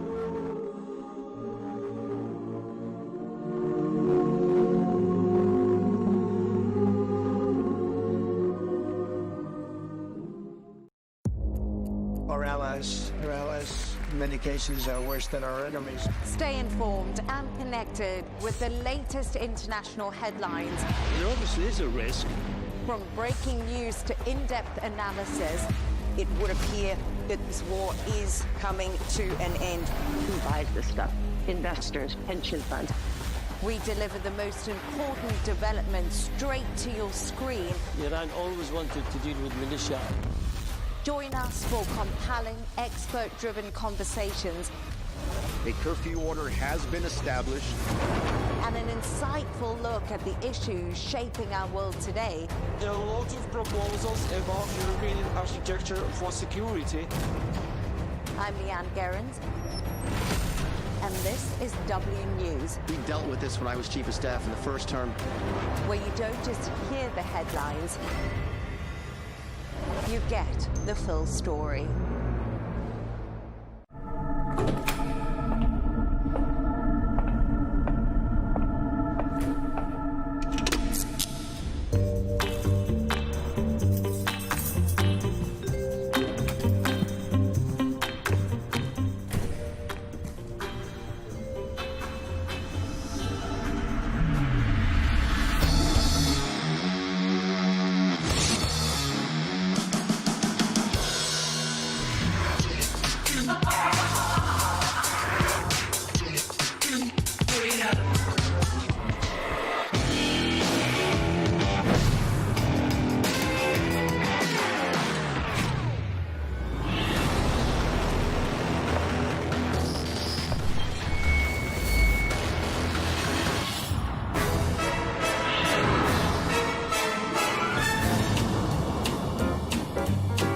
Sorry, Tom, I'm late. I'm nearly there.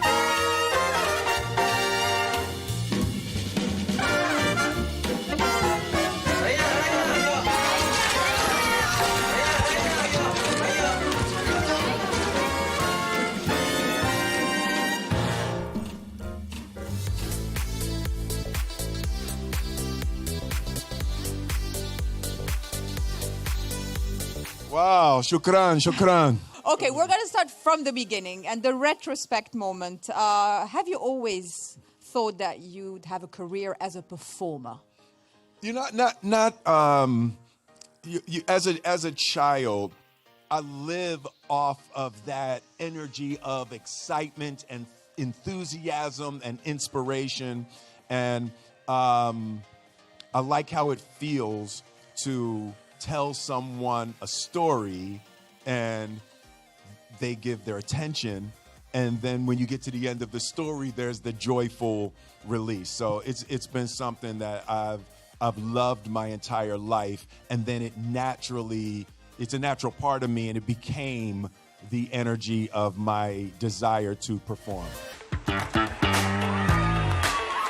Throughout the years and all my interviews with you, I was like, thinking about it the other day. Is every time like a new world for you? It's a world of a movie. Once you've started a film as a director, you can actually feel the thing taking over. The film is telling you what it wants to be.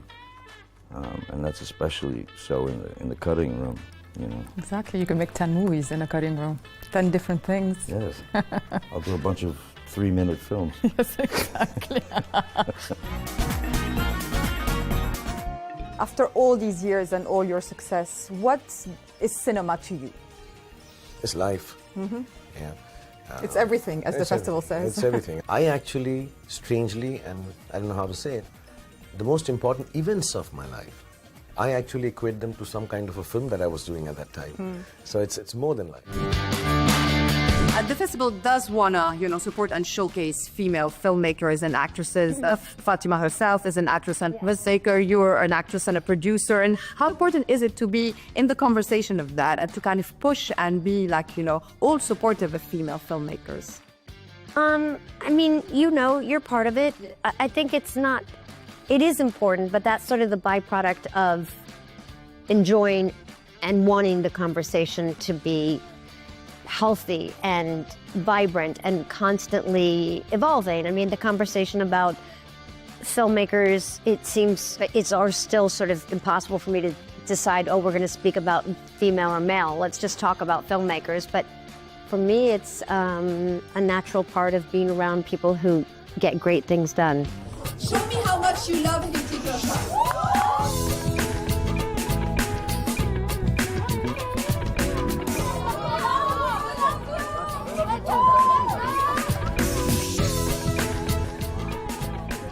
I have to say that I asked Jackie Chan to teach me a kung fu move, and he said stick to interviewing Raya, so I'm going to stick to it.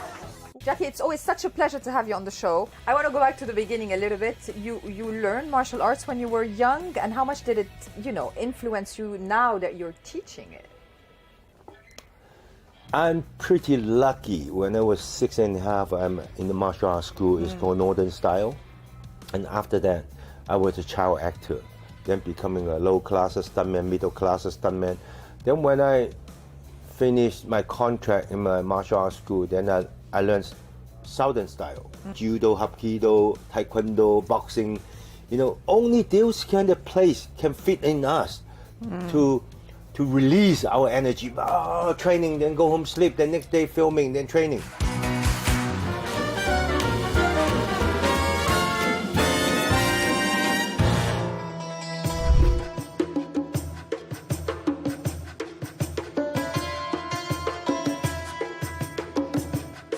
I love this festival. I've attended before. They're incredibly hospitable, and I have many friends here in Saudi Arabia. And, I love that they're doing so much to empower people to tell stories. I'm very excited. It's my first time at this festival, and it's my first time in Saudi. So I'm just happy to discover a new country and to learn about the traditions, to see the cinema, the Saudi cinema. I love this event. This is the second time I've been here, and it's so beautiful. And it's just an honor to be back. I'm very excited. I've never been to this particular film festival, and it's 5 years in and growing incrementally. It's wonderful how much great talent is coming in, but even more wonderful is the roster of films that represent Saudi Arabia, Egypt, Asia.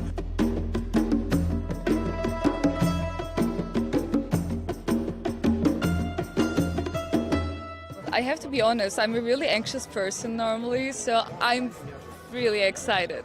I can tell that. I've never been to a festival like this in the region. It's a region that I travel to a lot. I've been to Saudi before, I've come here with my family. So it's great to come here with work and bring, almost those two sides of me together in one place.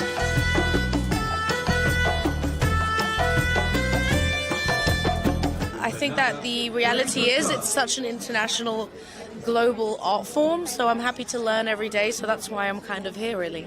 I was here 2 years ago with Jackie Chan for location scouting, and hope to make a movie in Saudi.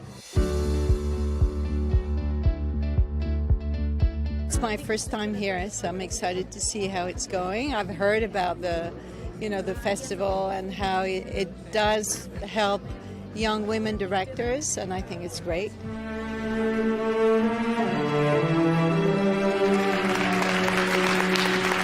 أول edition, I had 2 movies here, and one of them won the Best Saudi Film Award, so yes, بالضبط. Happy to be here. It's really an honor. I didn't think I'd ever come here, so it's a beautiful place to see, and the people have been amazing.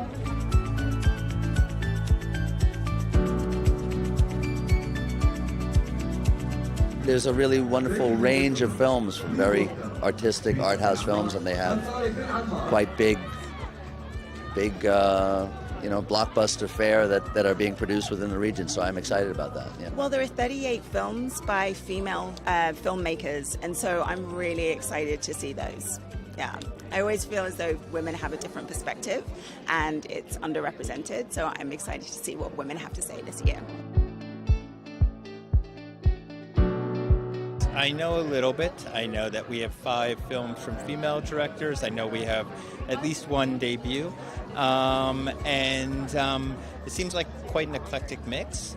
I am not on the jury. I'm a little jealous of the jury because I've heard the lineup of films from all over the world is extraordinary, and I've sat on many juries, and it's like a crash course in storytelling, culture from all around the world, and the real fusion of people together. Giant's playing tonight, so I'm curious about that. And then a good girlfriend of mine has a friend whose films in the festival, so I'm not on the jury, so I'm not going to see all of them.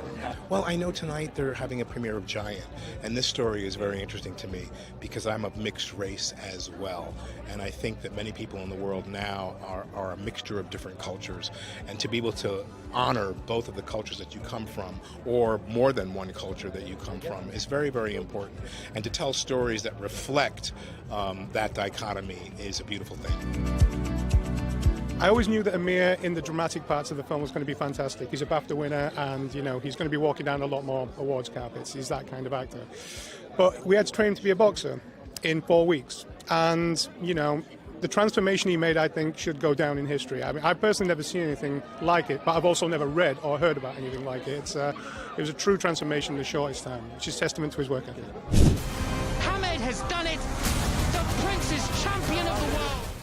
I think Anne-Marie Jacques here has got a film here, Palestine 36, which is screening, which I'm excited to see again on a big screen. I've seen it. It's a beautiful film, phenomenal. So I'm going to give you this award on behalf of the Red Sea Film Festival. I'm just so happy to be here. Thank you so much.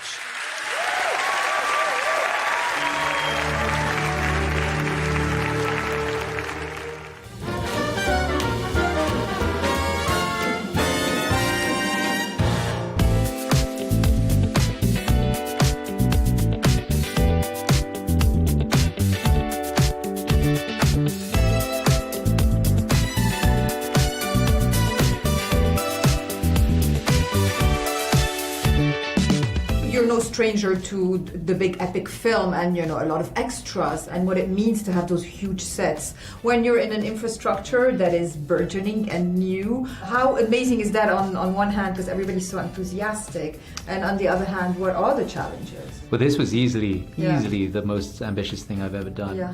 And even though I've done, I guess, ambitious films in the past, the Planet of the Apes that I did, that was actually interestingly quite small, a practical film, because we were dealing with a lot of, it was a character drama in a way, and then post-production brought a lot of the scale to it. And it's true that this doesn't have much visual effects, so this is No, I mean, our visual effects company did an extraordinary job, and so they created the elephants and they created the hyenas. But there's very little compared to the film. Very little, yes, in terms of just the creature animation and things like that. And the landscapes, and that was the thing that we would always laugh about. We would see it through the lens of the camera, and we would say, people are going to think that this is CGI, But it was all there, and so we were very fortunate. We had the opportunity just to sort of line up what we wanted and then make it happen.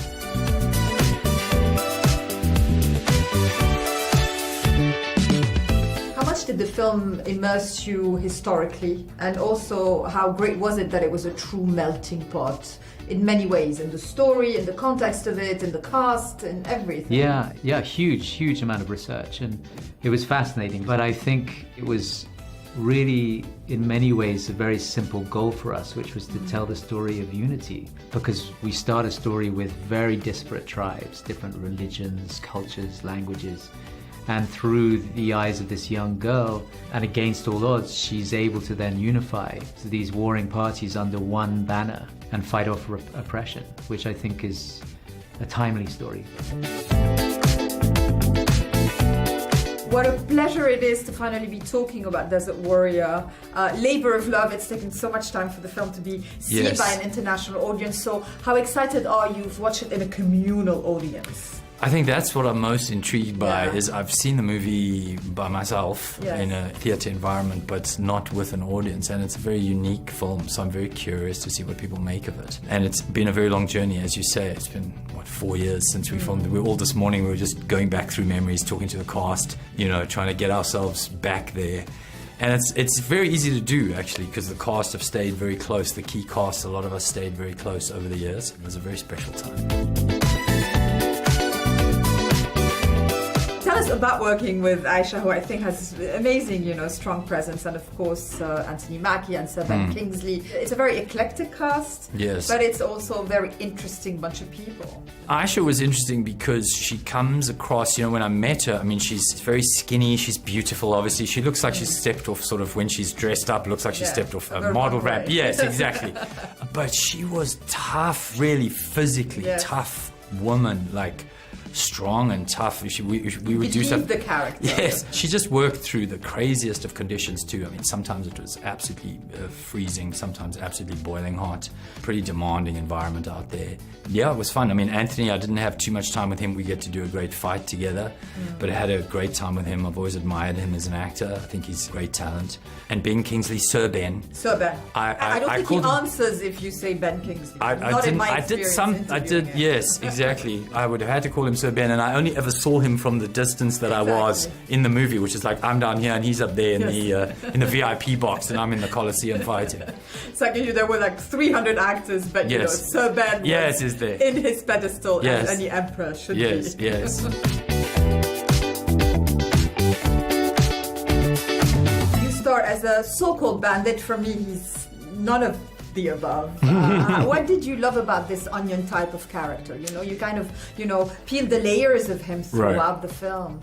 Well, Hanzala was a very interesting character for me, just simply because of his origin, his background, and how he ended up to be a part of this story. If you look at him being a part of the Sudanese trade route between Eastern Africa and what's now known as the Middle East, and being a button virgin to the war that's taking place that he falls a part of. It was very unique and very eye-opening to be able to play the character and learn so much about this history that we've never really talked about outside of the myths and legends that we've heard.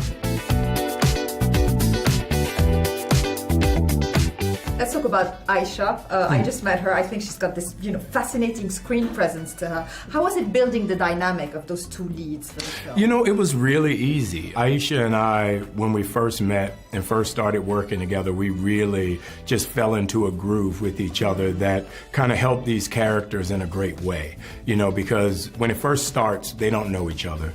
They are from two completely different worlds, and they developed this relationship and this rapport of appreciation and respect. And I think that's how we were able to take our relationship and put it into these two characters throughout the course of filming.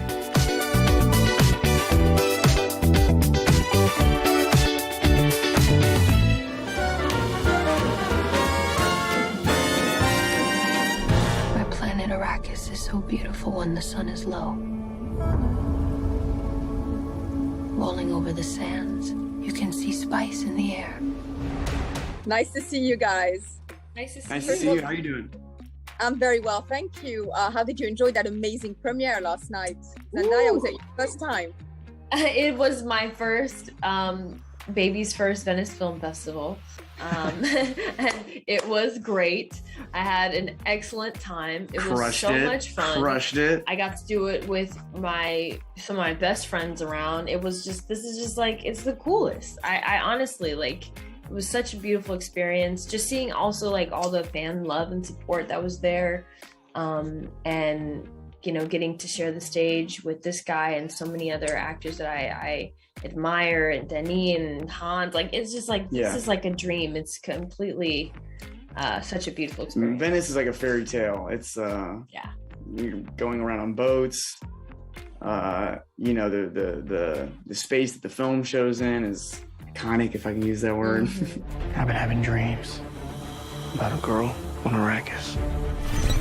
Those characters carry so much backstory and forthcoming story. So how much do you carry that when you're acting them? I mean, like I said, I didn't maybe get as much prep time as I wish I did, as I wish I could have, to really like spend time with everyone and work with Denny as much as possible, because he's so fun to work with.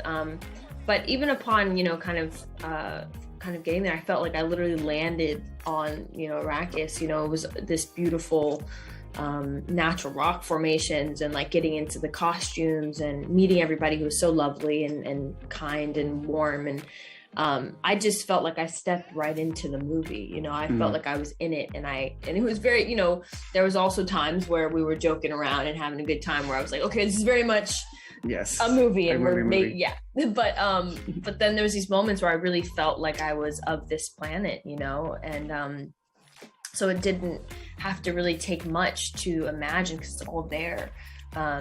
So yeah, it's I don't even remember what the question was, because I was just thinking about like where we were shooting and how gorgeous it was, and the experience, and like, you know, all the details in the costumes, you know, the tubes, and the, you know, my costume had like, you know, these little beads on it, like, you know, because Chani, crazy detail. Yeah, because Chani would have, you know, kind of customized her and had it for such a long time, you know. We were all struggling with the nose pieces, and Zendaya got there and was just like, it's all good. And I was like, what? You've only been here a day. Yeah. But then, so then we all it's a good shut up and just did it. It's time.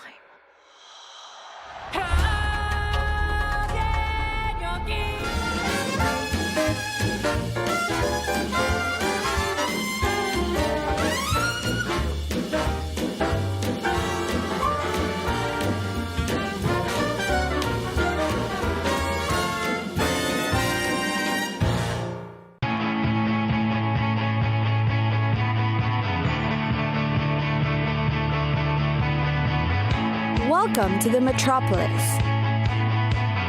the big city. This is where tech, trends, and culture meet. Meet the people. See the sights. Walk the city streets. And experience the lifestyle.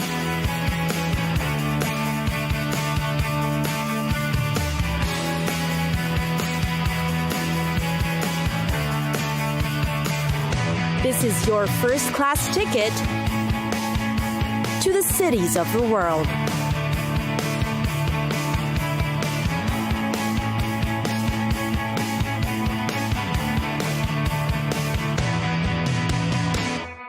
Jerusalem, an ancient city going back to more than 3,000 years.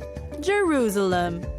It is one of the rare places that is layered with hundreds of years of history, while also being a bustling modern city. A visit to Jerusalem offers you world-class cuisine, plenty of religious and historical landmarks, and yes, archaeological relics. Also known as the Western Wall or Kotel, the Wailing Wall is the holiest place in Judaism. Millions of tourists arrive here each year to pray. The ancient wall is believed to be the last remnant of the second temple built by Solomon. Another religious site is the Golden Dome at the center of the Temple Mount, which can be seen from around the city. It is the third holiest site in Sunni Islam.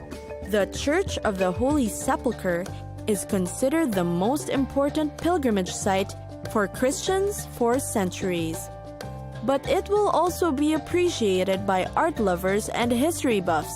Its interiors are designed with amazing mosaics. Israel Museum is the country's largest cultural institution. The place is most famous for housing the original Dead Sea Scrolls. Jerusalem's Yad Vashem is the world's largest Holocaust museum. It was built in honor of the millions of Jews who perished during World War II. The expansive 45-acre complex is Israel's second most visited site after the Western Wall.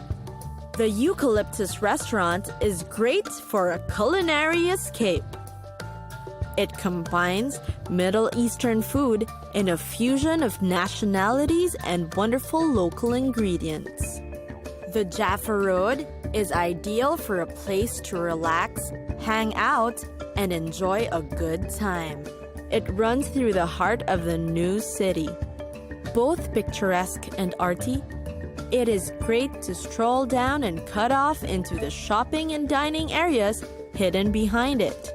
In the streets around Zion Square are a buzz of bars and local hangouts where you can sip on local Gold Star beer and people watch for hours. The Shuk, or Jerusalem's large open-air market, is a great place to find produce, meat products, and the like at great deals. A great deal of cafes and boutiques can be found here, making it a great place to wander.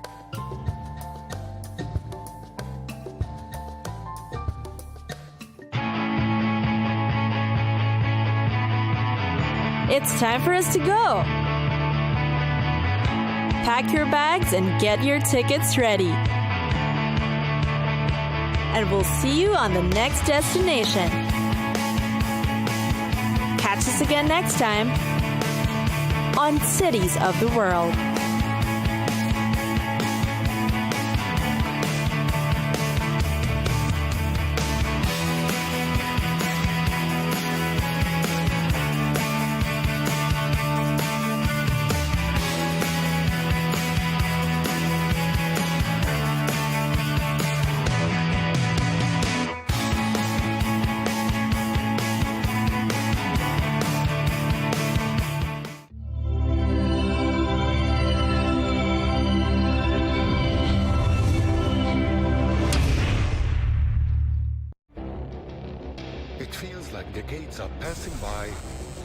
Matter of weeks. Seismic shifts in the world order. Never, ever will be part of America. With so much happening and then so much noise. Whether it's political upheaval, Canada has been ripping us off for years. Economic shifts or social movements. And no one wins from tariffs. I think America can be more friendly to the rest of the world. For in-depth analysis and all the latest developments across the globe. To have an inclusive policy together. The meetings with Hamas gave me some hope. We're in another nuclear arms race. The most important development straight to your screen. Welcome to the dressing room. I'm on my own. I need backup.